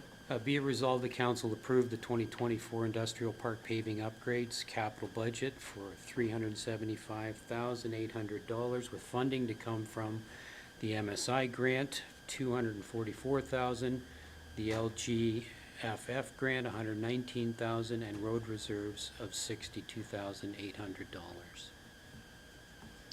Thank you very much. Any questions or comments about that motion? Seeing none, I'll call that to a vote. All in favor of the motion? And any opposed? And that motion has been carried. Thank you very much. So moving forward in the agenda, the 7.4 RFD for Greenfield development, and this has to do with non-residential development again. Councillor Musker, your light's on. That's okay. Just wanted to check. So, yeah, thank you, Your Worship. So council has requested administration to bring back options for possible tax incentives for greenfield land development. So land that's previously or currently just empty, bare farmland or natural state to develop into highway, commercial, or industrial lots. So administration, there's 2 options under the MGA, and so the first option is section 347, where council would basically allow to defer tax or waive tax, but that would be cumbersome because it wouldn't provide security for any developer to proceed. It'd be on a case-by-case type of basis. The second option would be under section 364 of the MGA, and this is the same section that council approved a non-residential tax incentive for buildings, for expansion or addition of buildings, but this one would be drafted simply for land development. So administration did draft a bylaw for council just to review. It's not in its final stage by any means, just kind of show what it would look like. So basically, the land developer would come forward, enter into a development agreement with the town, do a tentative subdivision plan, and apply for the program. Once that land development is complete and assessed, then under this tax incentive bylaw, the draft is that the mill rate would be equivalent to residential or farm land mill rate, which they would currently be paying. So it doesn't, the incentive is not to pay the non-residential mill rate, which is higher, until a point in time that land or a new lot is sold, and then it would revert back to the non-residential mill rate, or it was used for non-residential use. So it's basically the same bylaw that council passed, just focused on land versus building. Can I ask a quick question? Because I'm not sure if that 2025 to 2028 is the period of time where we're looking at that you can apply for that, and or if it says, like, if somebody develops a piece of land and then they never ever sell it, but it's a developed piece of land, do we have a deadline for this is good for such and such a period of time, so that it's not in like infinity? Because that would be the only thing I would worry about. Like, if they haven't developed it in 5 years, it shouldn't be farmland anymore, because the next 2 or 3 councils right down the road, it would be, you know what I mean? Like, are we putting, that's my question. No, your worship, I mean, that could be included in the bylaw, that after so many years of acceptance, this program will only apply for whatever, 5 years, whatever council determines. Yeah, I know it does take time to put the division in, right? And we're trying to incentivize people developing, right? Because it's a big capital investment in our community. But I don't want to say that they don't pay taxes forever, right? Like, if they don't sell the lot or develop on it, we want to encourage that, right? So we should put, do you think we should put a deadline on that? Maybe 5 years is too short, because a building, it takes, you know, applying for the building permit takes time to get it built or whatever, but what does everybody else think on council? We want shovel-ready land, but they not pay taxes forever? Councillor Phillips? No, I do think there should be some type of a timeframe put on that. Definitely we want these subdivisions to happen, for sure, but the ultimate goal of incentivizing this is for those subdivisions to happen and those lots to be sold and then buildings built on those lots. So, yes, I do believe that we should put some type of a time limit on it. I don't know if 5 years is too soon, maybe 10. I would have to defer to administration on that. But I mean, the ultimate goal is to have these lots sold and built on, not just subdivided on paper and left forever in perpetuity, just done on paper. We want them sold. So, like, maybe, I have a follow-up question. So the second they start developing it, it takes a period of time to get that developed. And then, so it could take, say, 3 years. You gotta put deep services in, you have to hook up to, you know, like, there might be a lift station or whatever it needs to be, right? I'm trying to identify a deadline. So if you applied for the program and you started digging and putting your services in today, what is our period of time? Is it 2 years before they get their 15% holdback to ensure that the curb and gutter and sewer and everything is all? Yeah, your worship, there's a 2-year warranty period. So the way the bylaw is drafted is that it doesn't become effective until they actually do register the subdivision at land titles. And because then the assessor will assess it as non-residential lands. So that's when this would kick in, because up to that point in time, it'd still be assessed as farmland or whatever, right? So basically, the way that typically a developer won't do the final registration at land titles until all the services are in, simply because if they actually pin the lots and then do the deep services, they lose pins, they got to redo it, and it's more costly. So that's the premise behind the way it's registered. So we already have that once you start a subdivision, it has a certain window of that it has to be completed in, right? Or, but they can ask for an extension So. or no? So you're talking about a tentative plan of subdivision? I'm just saying, like, we're gonna give them a break and they halfways do the thing. What, are we gonna encourage them to complete the project, or is it always how we do it? Well, that's development. So they enter into a development agreement with the town, which actually probably, we would have time stipulations in there. But your 1 year period that you're talking about is, so they'll put in a tentative plan of subdivision for approval by the subdivision authority. They have, under the MGA, they have 1 year to register that tentative plan of subdivisions to land titles.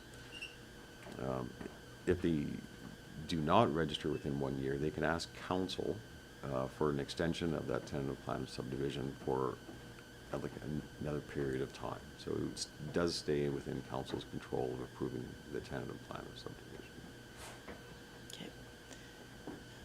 So when would we normally start charging them the higher tax rate? Upon the approval of the development, or on the approval of that they get their 15% back, or whatever it is they're holding to, in their warranty thing? So the mill rate is going to be based on assessment.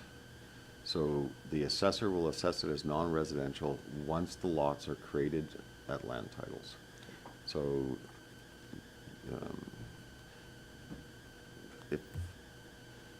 so it depends on the year, but there is a clause in here because that could happen at any time. So like if it's registered at land titles in December, and then the following year, they're going to be assessed as non-residential because it's before the year end. But for some reason, if it gets registered at land titles in January, then it won't be assessed until the following year as non-residential. So there is a clause that in here that recognizes that, where we could apply the tax incentive for that year. And the incentive is for just 1 year, or for a period of time that they don't flip it over to the mill rate for development? Just that 1 year, right? The tax incentive?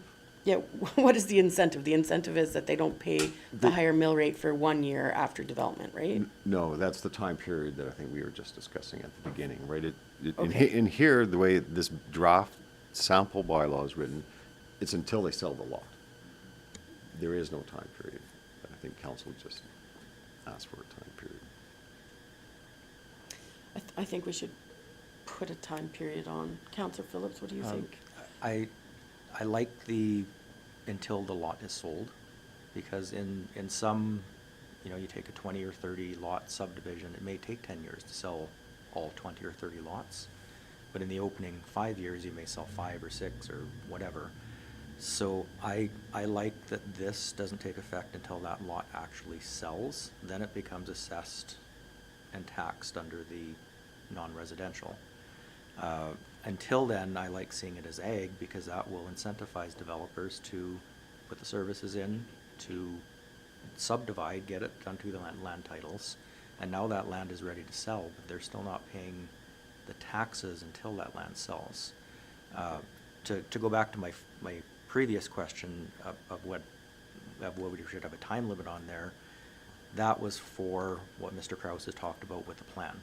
If someone has a plan only on paper, then, that wouldn't take effect. It's gotta be when the shovels are in the ground, the services are being put in, that's when this program will kick in. It's not a plan on paper that nothing is being done with.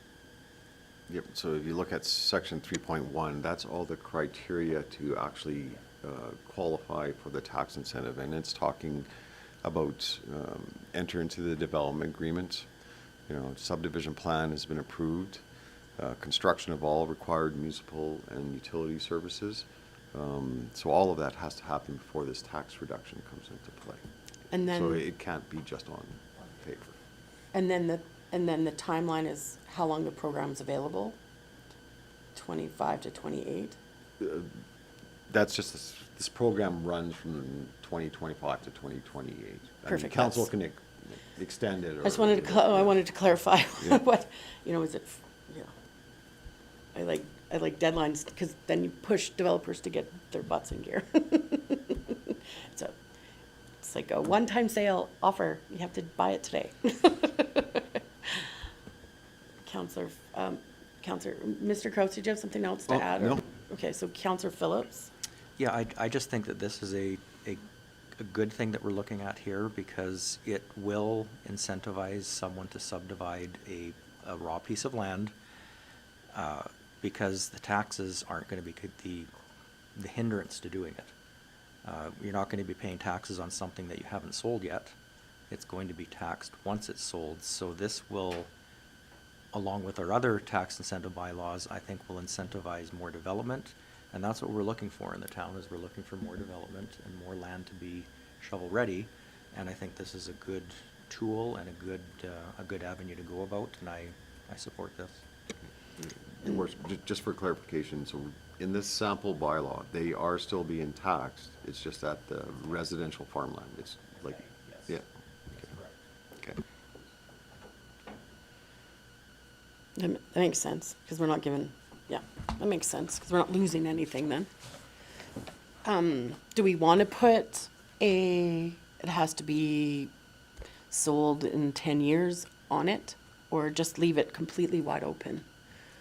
Because it's just going to be harder to, we're going to have like 3 counselors later say, why isn't this land that's industrial, you know what I mean?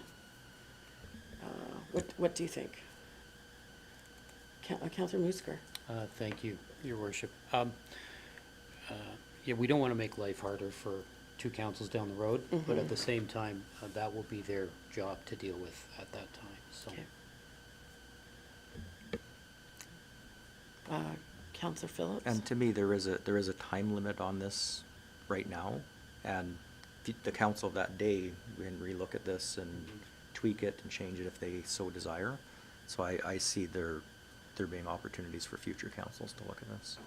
So my question is though, because at some point, if it doesn't get sold, it's going to be still ag land, but the services are in, and it's a industrial lot. And what if they don't sell it and they renting it? Do you know what I'm asking? Like, there should be a deadline that they can play farmland up until, because that also says they have to build and develop on it, because they're going to pay the industrial rate anyways. Do you know what I'm saying? Yeah, so Your Worship, so just 2 comments there. So actually in the sample bylaw, even if they use the land for non-residential, they get taxed for non-residential. Because in drafting it, it's thinking, well, what if the developer decides to use one as a lay-down yard? Well, Yeah, there's no- exactly. So that's covered. But hearing council's discussion, what I would suggest is put it in a 5-year time period, at which time that council can review it, or the developer can request an extension. They could come to council and ask for an extension. Because that way you're not binding any future council, it makes the process clear to the developer, and council the day can go from there. Yeah. So, That, I feel more comfortable with that. They can always come to council and we can adjust it, but then there's like, yeah, Counselor Musker? Thank you. Yeah, 10 years seems like a long time, but I also want to say that it's in the best interest of the developers to sell these lots. It just is. So I don't anticipate they're going to just sit on them and milk the tax incentive. No. So would you be okay if we put a clause like Mr. Kraus described that said 5 years, and if there's a problem, they could come to council and ask for an extension? That'd be okay? Because we know they're gonna do it before then, and if they could always come and ask for an extension if that's a problem. So that sounds fair to add that clause in there, so that would be just as amended when we get to the resolution. Or you're gonna bring it back anyways, right? Yeah, Your Worship, we just provided council with a sample bylaw to make sure, did we hit Okay. the mark what council was thinking of? So if we did, then we'll bring back an actual bylaw for council to Okay. read. So. Does anybody else have any questions or comments about the bylaw for like tweaking it before it comes back in final copy? Okay, so would somebody like to make the motion? Counselor Phillips. Sure, I'll make a motion that council instruct administration to bring a draft Greenfield Land Development Tax Incentive bylaw to the council meeting on August 16th, 2024. August 20th, 2024. Thank you very much. All in favor of, if no further questions or comments or discussion on that motion, seeing none, I'll call that to a vote. All in favor of that motion? And any opposed? And so that's carried. Thank you very much. So I know we have a meeting at 11 o'clock, so, but we're at our hour and a half mark where we usually have a break. So why don't we have just a really quick break now, and then we can come back in like a few minutes, and then we have to go into a meeting at 11, so that we can do, or should we just press on and break at 10 to? What does everybody good to go for another 10 minutes, and then we'll have a 10-minute break then? Okay, so maybe we'll do that. We'll go for another few minutes.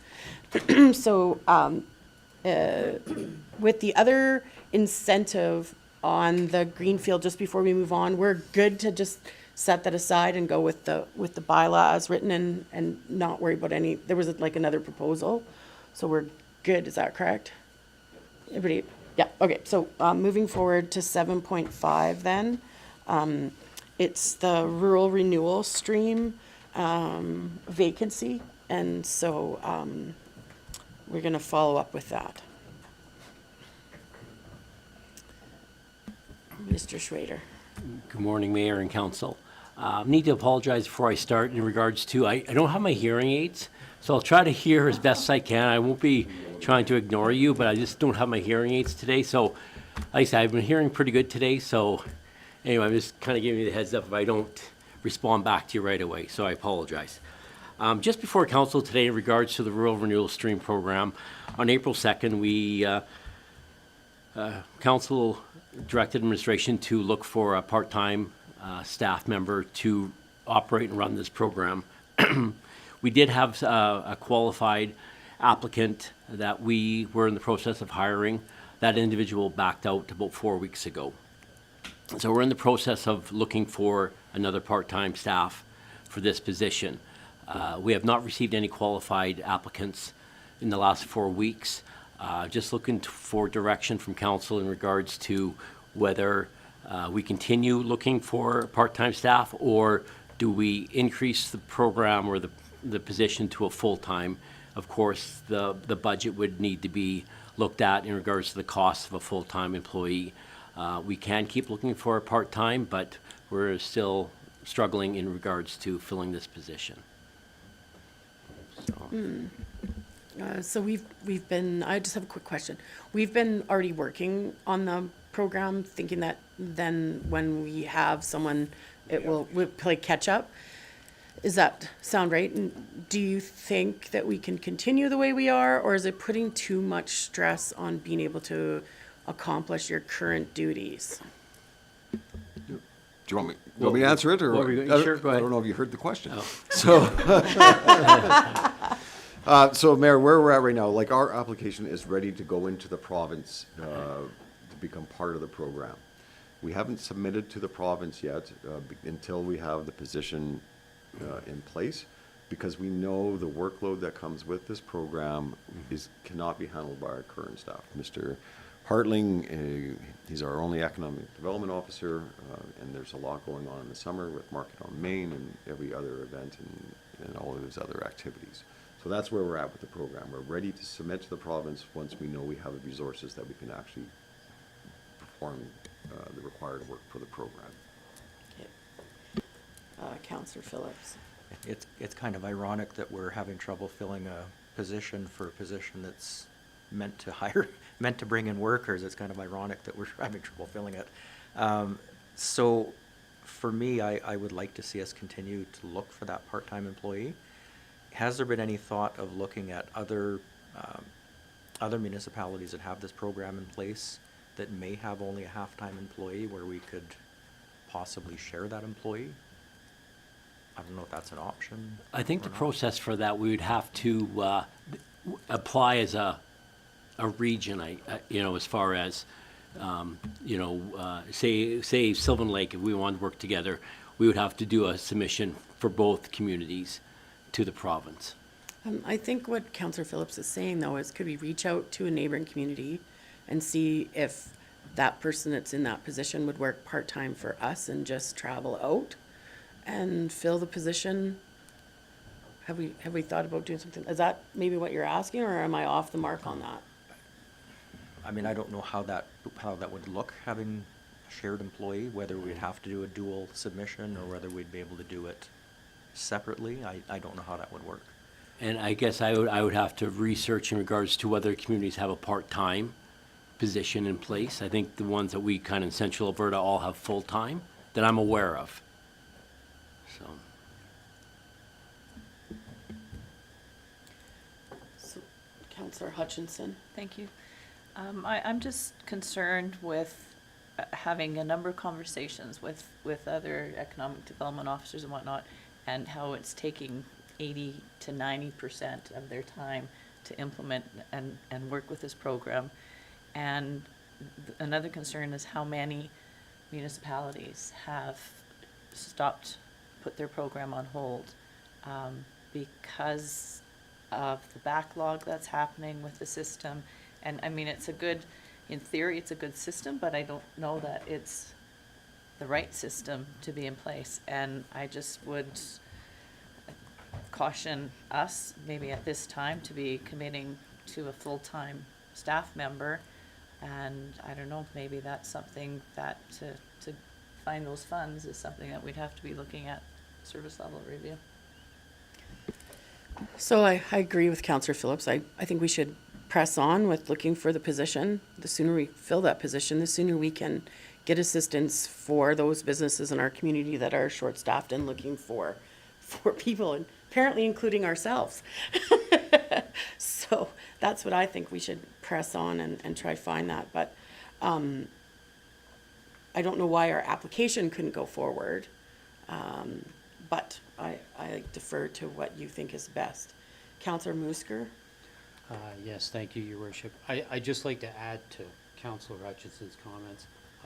That's the feedback I've been getting too, is that some communities are not just putting pause on this program, but abandoning it altogether.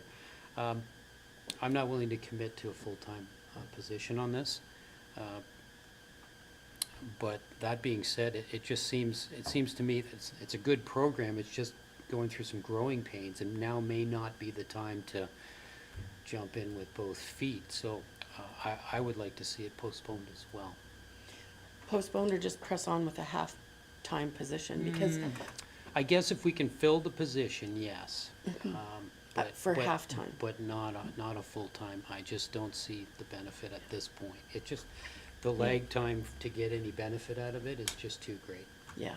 So the members that have put the program on pause is because they've already applied for 80 to 100 applicants in their community, and they're waiting to hear back.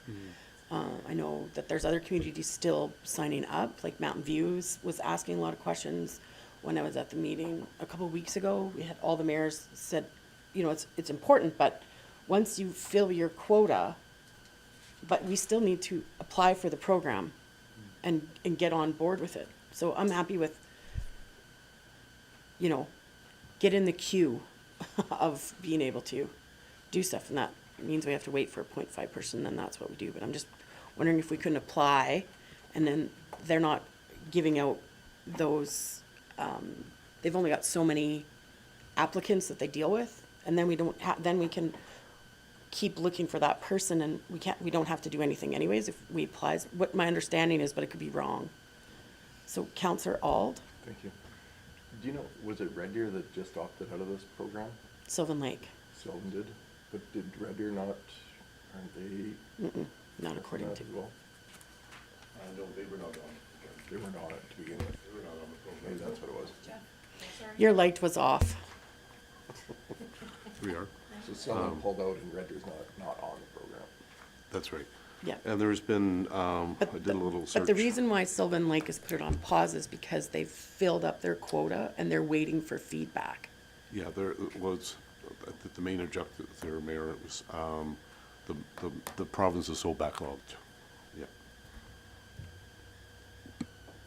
They just can't take any more applications because they're not accepting anymore.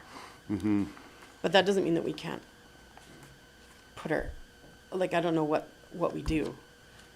It's obviously a need if they're, have that many applications coming forward, right? Counselor Moosker? Yeah, I would like to suggest we continue to monitor the program and watch what the province is doing and see if some of this backlog can get worked off. And I just feel we should just, push pause here, at least till service level, we can have a more fulsome discussion. Counselor Phillips, what do you feel? I still think we should keep looking for this half-time position. I mean, it may not happen for 6 more months based on what we're doing.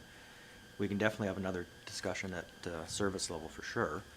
But I do think, and obviously because it is being the uptake is so big, I see that, this is something that is needed in all the communities, and I'm really hopeful that the province will do something to fix that backlog and make this program much more efficient and smooth. Yeah. Counselor Moosker? Thank you. To these good gentlemen, if we do fill this position, is there work for them? Of a half-time position, is there work for them even though we're not part of the program? Is there stuff that this individual would be doing? oh, yes. Oh, yes, okay, Thank Oh, you. yes. fantastic. That's all I need. Councilor, Mayor, I'll put it this way, economic development is one of council's highest priorities, but it's the lowest funded department. So there's a high workload and little resource right now, so. So I guess I will make the motion so that we can move forward. My motion would be, I'm not sure which one of the approved ones, but I would like a motion that we continue to search for the .5 position, and hoping that we can fill that so that we can continue forward with the program. So, as she's got it highlighted there, does anybody have any questions or comments on that motion? Seeing none, I'll call that to a vote. All in favor of the motion? And any opposed? And so that motion has been carried. And so with the reminder that we have a meeting starting right at 11 o'clock, we'll break for until 11 for recess.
Oh, yes. I forgot what we're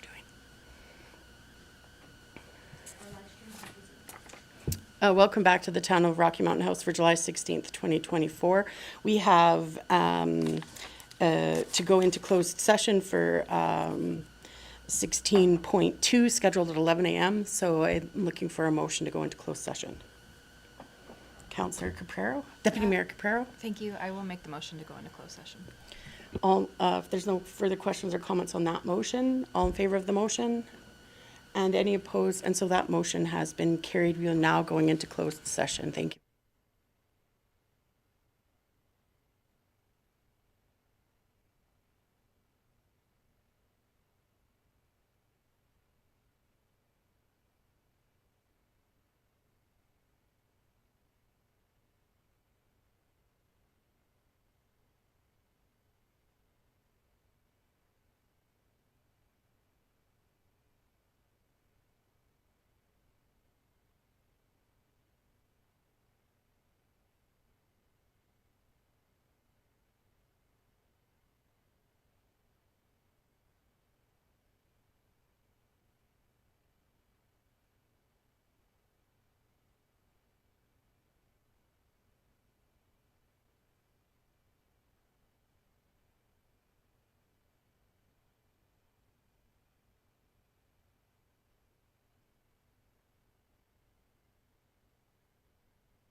Thank you.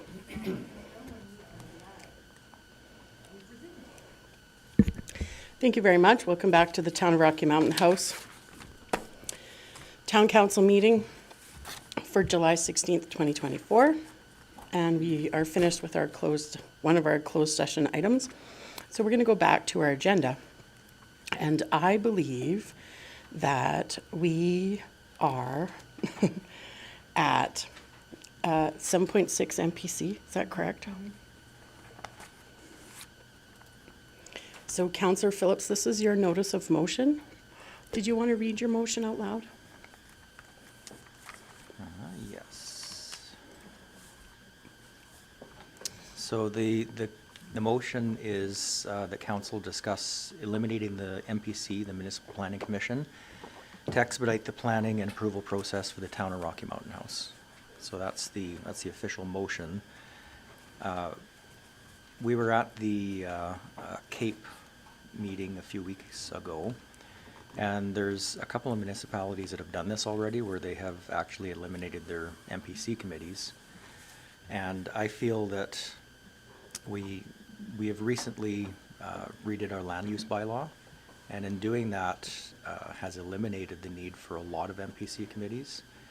And in being part of the MPC committee in the past, it seems like a lot of the topics that are going there are, I'm not going to say trivial, but they're very easily resolved. And my notice of motion is basically saying let's see what we can do to eliminate the MPC committee, and that way we will expedite our planning and approval process through the town.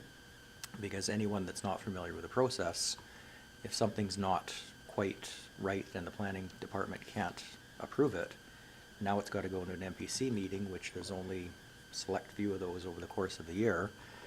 If the MPC does decide that they need more information, now it's got to go back to planning to get that information and come back to a further MPC meeting, even further delaying the process. So, you know, we redid the land use bylaw, and part of that was to make less MPC meetings so that the staff could make more decisions and be empowered to make more decisions.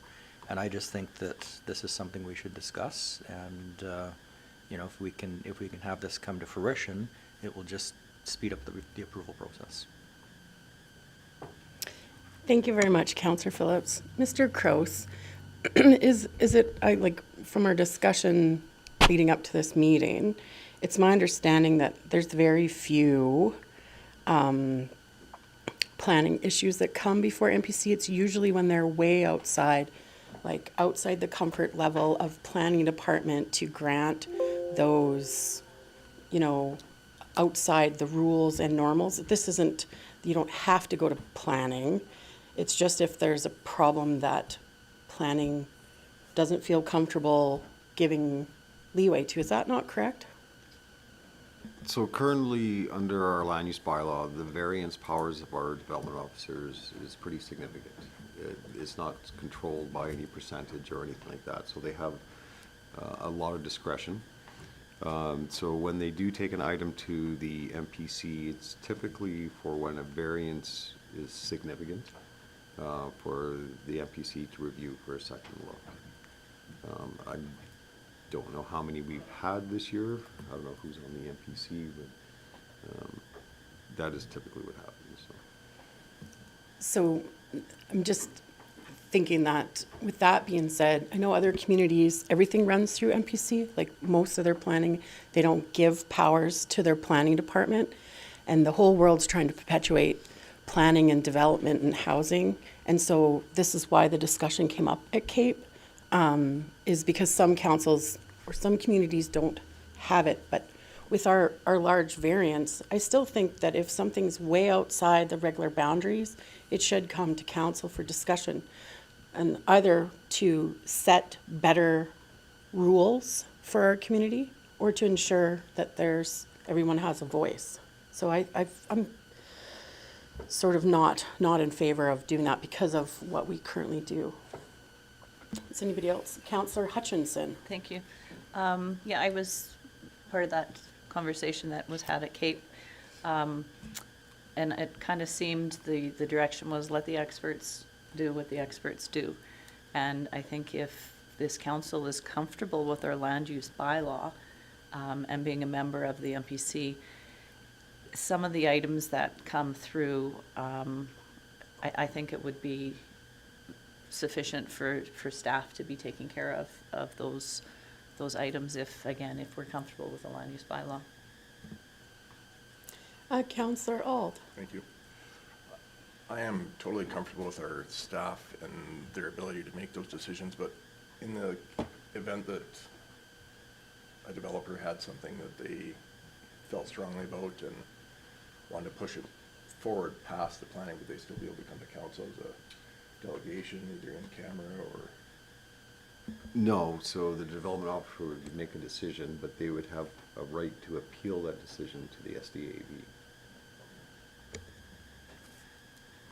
And part of my motion would be that we would still have, we obviously still have the SDAV board, and anything that does get appealed would have to go back through that board, which is still the same process, even if it was through MPCA, it would still go through the SDAV board if there was objections. So I would see that component still being part of day-to-day operations. So I'm totally comfortable with the powers that our planning department has now. This is outside of our bylaws and regular boundaries, and I think it should come to council. Even if we just say, because then people have a voice. If we take this away, they don't have a voice, and it's just so that they have a voice. Is there any other questions or comments? Councillor Hutchinson. Thank you.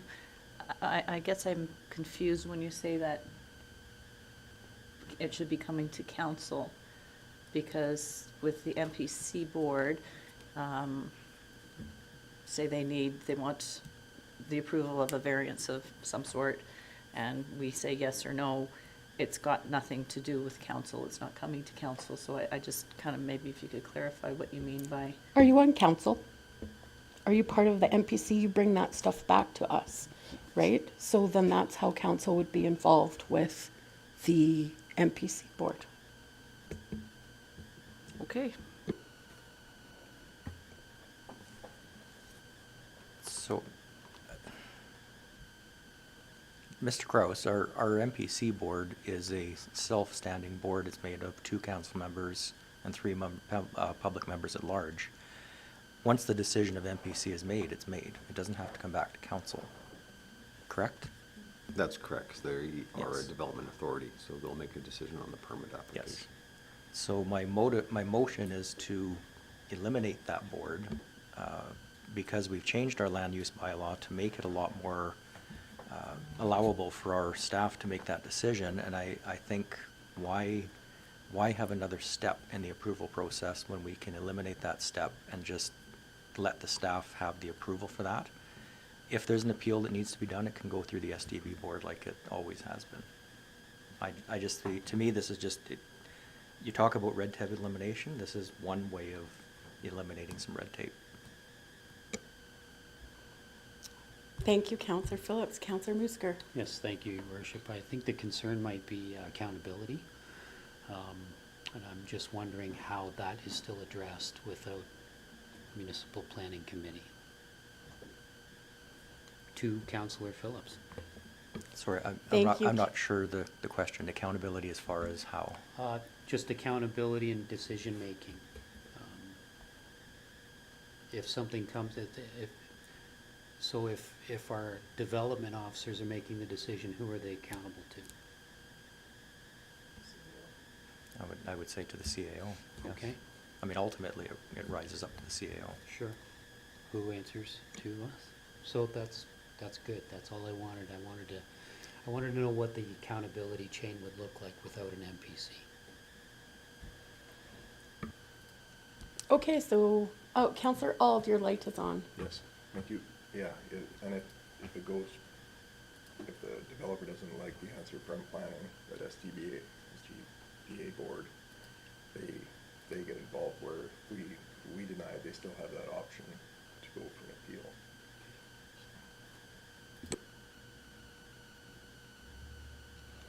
So there's a motion on the table. Does anybody else have any further questions or comments? Mr. Kraus? Yep, no, Your Worship, just to provide council with the information of what would happen next if you pass this resolution before you make a vote on it. So there's two bylaws that would need to be amended. There's the Development Authority bylaw, which establishes the MPC. And the second one would be the Land Use bylaw, where it references the MPC and what goes to the MPC. In the Land Use bylaw amendment, a public hearing is required. So it'd be first reading, public hearing, and then second and third reading. Thank you very much. Actually, before we go, how does administration feel about removing this? It's not a problem to keep it because it's not holding anything up. Is that correct? Well, the land use bylaw provides a lot of variance powers to a development officer, and in fact, it's not even limited. They can just provide a variance if they feel it meets the planning requirements of the land use bylaw. My general instructions to our development staff, if they're looking at a variance of 20 to 30%, they should start thinking about taking it to the NPC just for a second glance. But that rarely happens.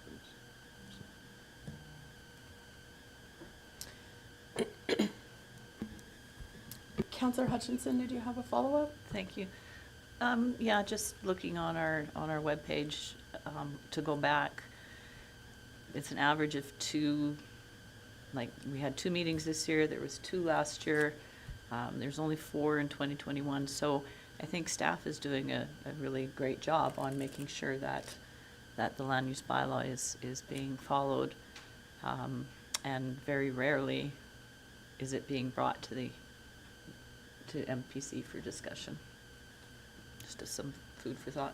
Thank you, Councillor Hutchinson. Is there any other questions or comments about the motion on the table? Seeing none, I'll call that to a vote. All in favor of that motion? And those opposed? And so that motion has been carried. So moving forward in the agenda, we have an addition about the CAPE Committee 7.7. Sorry, Mr. Kraus, do you want us to say that we have to bring back those 2 bylaws right away? Yeah, Your Worship, yeah, because the motion is for council to discuss, but there's no direction to admit. So. Okay, Thank so you. we discussed it, right? I guess we should have voted on the motion before discussing it, so we've discussed it now. That's passed. Do we have any further discussions that we're gonna have? I'd like to make a motion to direct administration to bring back the appropriate bylaws that need to be amended to eliminate the MPC committee. And do you need a date, Mr. Kraus, on that? Because now that we have this up there, we don't say when we're gonna dispose of the MPC, but it's like, do we have times that it's gonna stay in place until such and such a time? Yeah, Your Worship, so it's still mandated by council's bylaws, so it'll still stay in place until council amends those bylaws.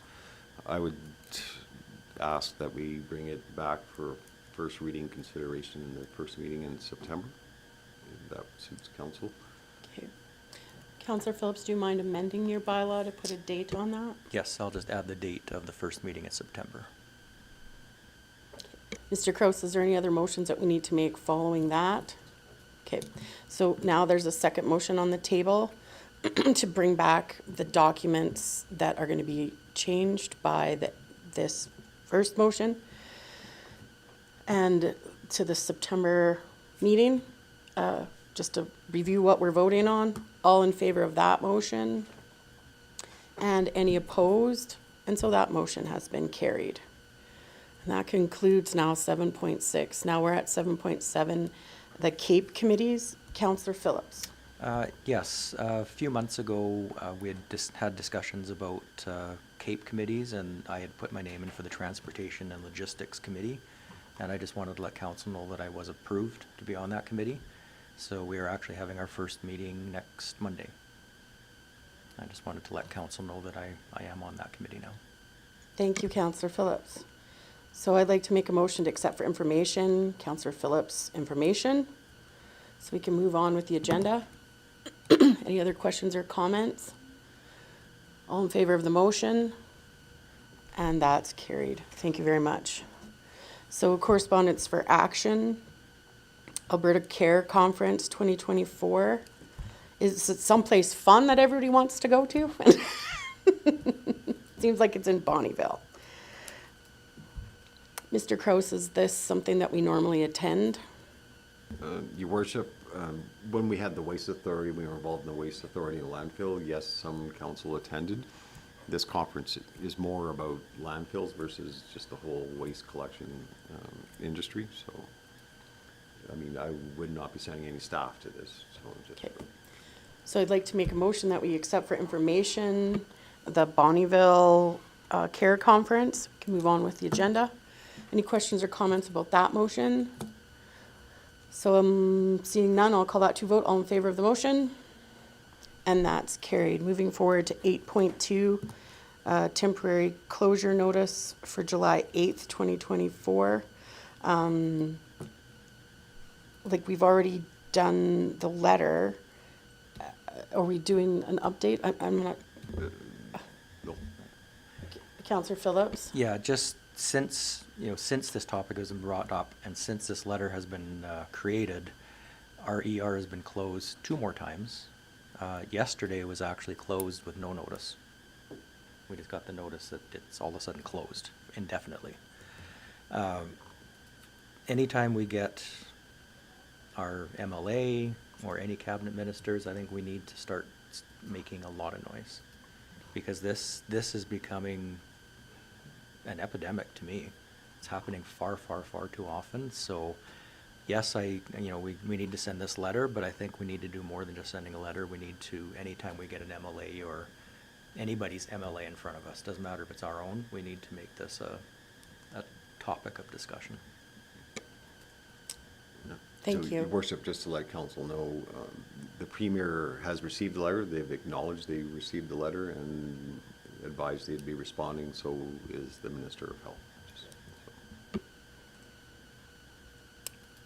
So I'll make a motion to accept for information, or is there something else you want out of it? Like, I'd really like to see us write a letter to the Council of Physicians and allow more interested people take medicine in Alberta, especially if they're Alberta-born kids, because then we know that they're going to be practicing, hopefully, in Alberta. So, but I'm fine if we just leave it for now. Yeah, it'll be interesting to see what the Premier's response is and the Minister of Health. But I agree, we need to look at what you had discussed. We need to look at the topic of privileges in the province. We need to look at, there's a multitude of layers to this problem. My big concern is that it is now normal to close the ER department in the town of Rocky Mountain House, and that's unacceptable. So we just need to start being the squeaky wheel. So do you think it would be possible to write a letter to the Council of Physicians of Alberta and see if we can get more students accepted for programs in the fall? They're still doing acceptance. It's only July. I would like to see what our response is from our Premier and our Health Minister, and then take the next steps from there. Thank you very much. So I'm going to make a motion to accept for information 8.2 so we can move on with the agenda. All in favor of that motion? And any opposed? And so that's carried. So we're moving into number 9, correspondence for information. There's a number of letters there. Is there anything there that somebody would like to bring out and have a discussion on? Seeing none, I'd like to make a motion to accept 9.1 to 9.5 for information so we can move on with the agenda. Any questions or comments on that motion? Seeing none, I'll call that to vote. All in favor? And any opposed? And so that's carried. We're going into our activity and committee reports, 10.1. Do we have any questions or comments about Mayor Bache's report, my report? Seeing none, I'm now looking for a motion. Deputy Mayor Caprero. Thank you. I'll make a motion to accept the Mayor Bates report for June 2024 as information. Thank you very much. All in favor of that, if there's no further discussion, I forgot my little phrase. I'll call that to a vote. All in favor of the motion? And any opposed? And so that motion has carried. So activity and committee reports for 11.1. Is there any questions or comments on anybody's activities or reports? Does anybody want to talk about their report? Councillor Phillips. In my report, I had added a brochure from the Pallet program, which is basically creating temporary shelters. And I was at this booth with actually the Reeve of Clearwater County, and we were kind of discussing this a little bit, that this may be something that possibly could work in our community. So I added the information in here for everybody to read. It's kind of a lot of information, but it's a relatively cheap option to create some type of temporary shelters. And these shelters can be relocated very quickly at a moment's notice too. So it's just something for council to maybe look at. Thank you, Councillor Phillips. Does anybody else have anything they'd like to bring light to out of the council reports? Councillor Phillips, do you have something again? Nope. Your light is on. Oh, sorry. No problem. So I'd like to make a motion to accept for information the council reports for 11.1 for Councillor Ald, Caprero, Hutchinson, Musker, Phillips, and Chappelt. Any questions or comments about that motion? Seeing none, I'll call that to a vote. All in favor of the motion? And that's carried. So now we go into administrative reports. Mr. Kraus? Your worship, just if council has any questions on the department reports, be glad to answer them. Councillor Musker? Not a question, a comment. I'm very encouraged by the public participation in the landmark. 572 so far, according to your report, and that's just really encouraging. Thank you.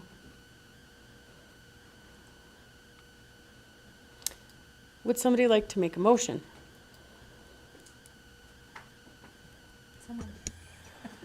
I'll make a motion to accept item 12.1, the activity reports, as information.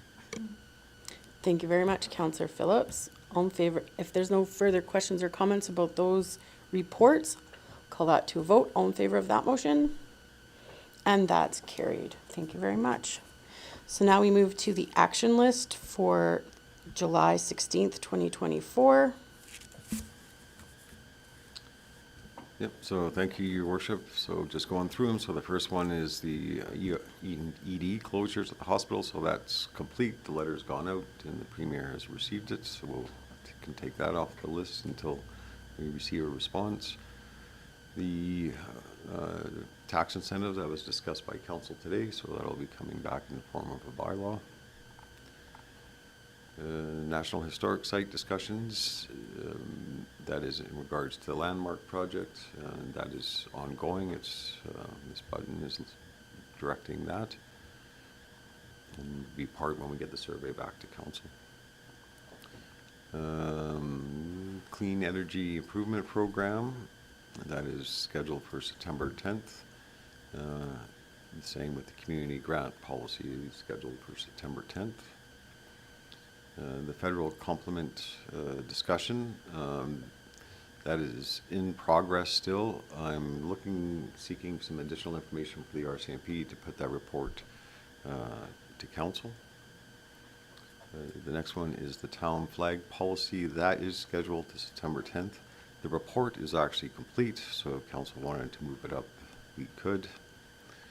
The McNutt subclass, currently we're gathering survey information from the residents, and the open house is scheduled for September 4th.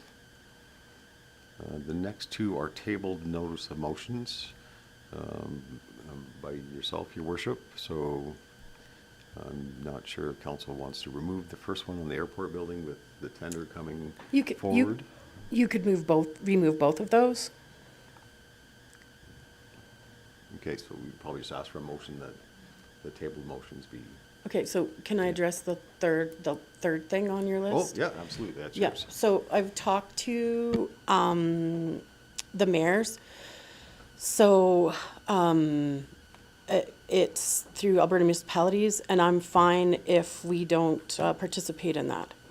So they don't really have a terms of reference, and it's just a way for mid-sized town mayors to get together and discuss things that they might want to bring to resolution that affects small towns. And so there's no further information really to be given on that. So if you'd like to remove all three of those, that would be fine with me. Does somebody else want to make that motion, or would you like me to make it? So I make a motion to remove 7.2, 7.3, and 9.3 from the action list. Is there any questions or comments about that motion? Seeing none, I'll call that to a vote. All in favor of that motion? And that's carried. Thank you very much.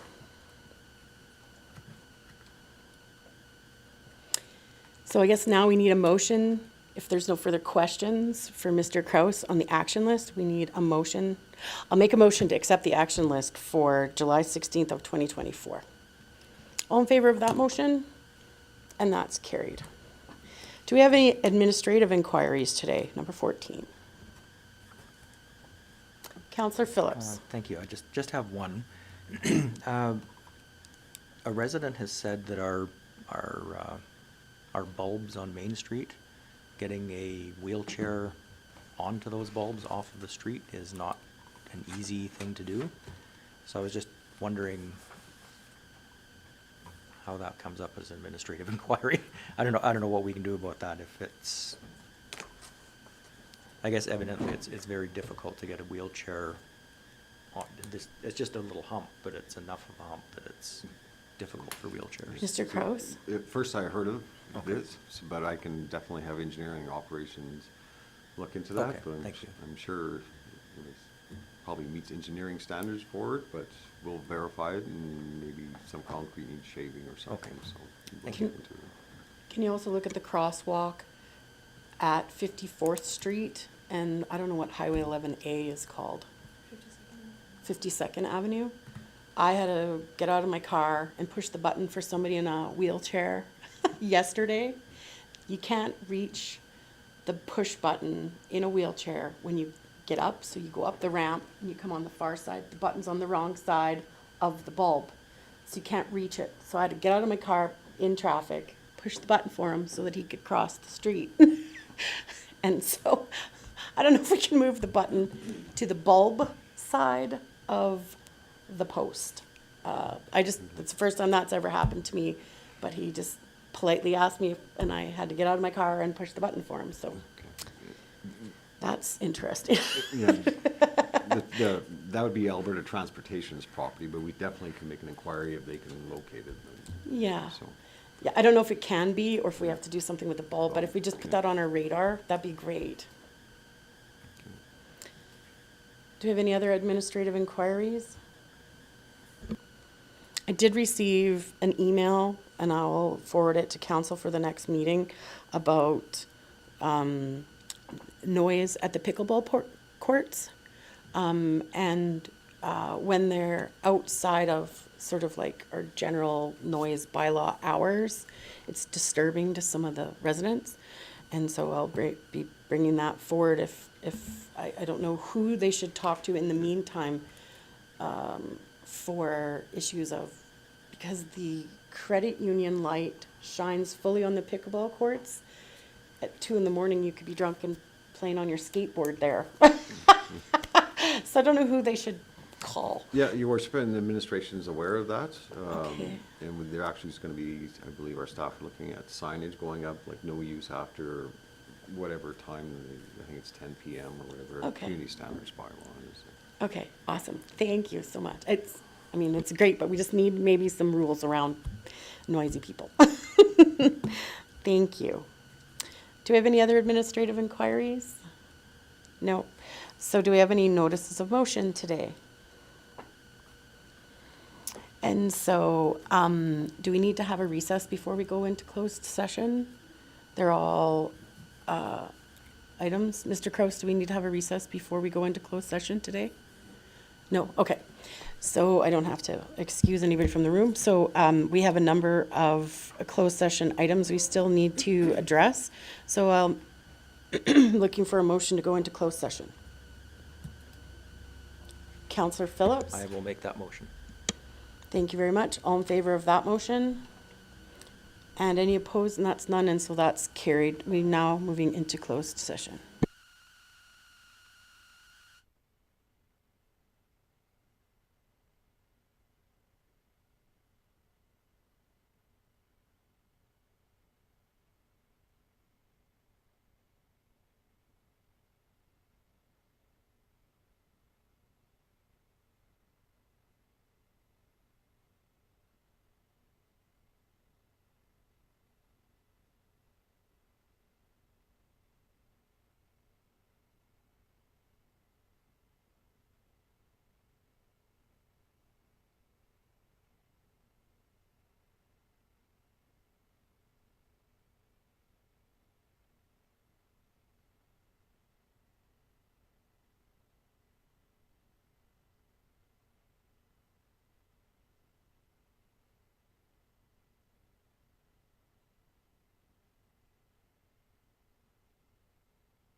Thank you very much. Welcome back to the Town of Rocky Mountain House regular council meeting for July 16th, 2024. We've just completed our closed session and we have a number of motions to make. So regarding 16.2, Councillor Phillips first, is that right? Yes. Thank you. So I'd like to make a motion that regarding the Code of Conduct complaint of November 7th, 2023, and the Kingsgate legal assessment of breach of Section 9.1, that the following sanctions be imposed on the mayor. First sanction is for a period of 6 months, and these are all for a period of 6 months, that the mayor not be chairing our meetings. The mayor is not the spokesperson for the town or council, and the mayor is removed from the Cape Committee and the Central Alberta Mayors and Reeves Committee. And that starts on the, And it is effective August 1st of 2024. thank you very much. So I will not be voting on that motion. So I will call that to vote. All in favor of that motion? And any opposed? And so that motion has been carried. Thank you very much. So we have a second motion. Councillor Hutchinson. Thank you. Following council's consideration of the Code of Conduct complaint, I move that council post to the webpage the summary of the substantiated complaint under the heading Code of Conduct complaint regarding breach of council closed session confidence received December 18th, 2023. Thank you very much. So, without any questions or comments on that motion, I disagree with that motion until I have an opportunity to read that statement. And so, but I will call that to a vote. All in favor of that motion? And that opposed? And that motion has been carried. So moving forward in the agenda, we have motions for 16.3, Deputy Mayor Caprero. Thank you. I will make the motion that the town enters into negotiations with the county as discussed in 16.3. Thank you very much. See no further questions or comments on that motion. I'll call that to a vote. All in favor of that motion? And any opposed? And so that motion has been carried. Moving forward, we have 16.4, and I have two councillors, Councillor Hutchinson. Thank you. Be it resolved that council accept the report from Catalyst Communications. Thank you very much. Without any questions or further questions or comments on that motion, I'll call that to vote. All in favor of that motion? And any opposed? And so that's carried. And then we have Councillor Musker. Yes, I'll make a motion that administration bring back the civic building report for discussion at service level review. Thank you very much. All in favor, without any more questions or comments on that motion, I'll call that to vote. All in favor of that motion? And any opposed? And that motion has been carried. So then there's 16.5. I'll make a motion that we table that, postpone that agenda item to the August 6th closed session for discussion.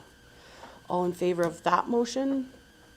And any opposed? And that has been carried. So that's 16.5. Then we have 16.6. And I have Councillor Caprero. Thank you. Is that right? Yep. Be it resolved for To- council to accept the CAO dialogue as information. Sorry. No, that's perfect. Thank you very much. All in favor, if there's no further questions or comments on that motion, I'll call out to vote. All in favor of that motion? And that's carried. Thank you very much. So with all those motions being completed and we're out of closed session, there's no further agenda items, so I will adjourn the meeting. Meeting adjourned.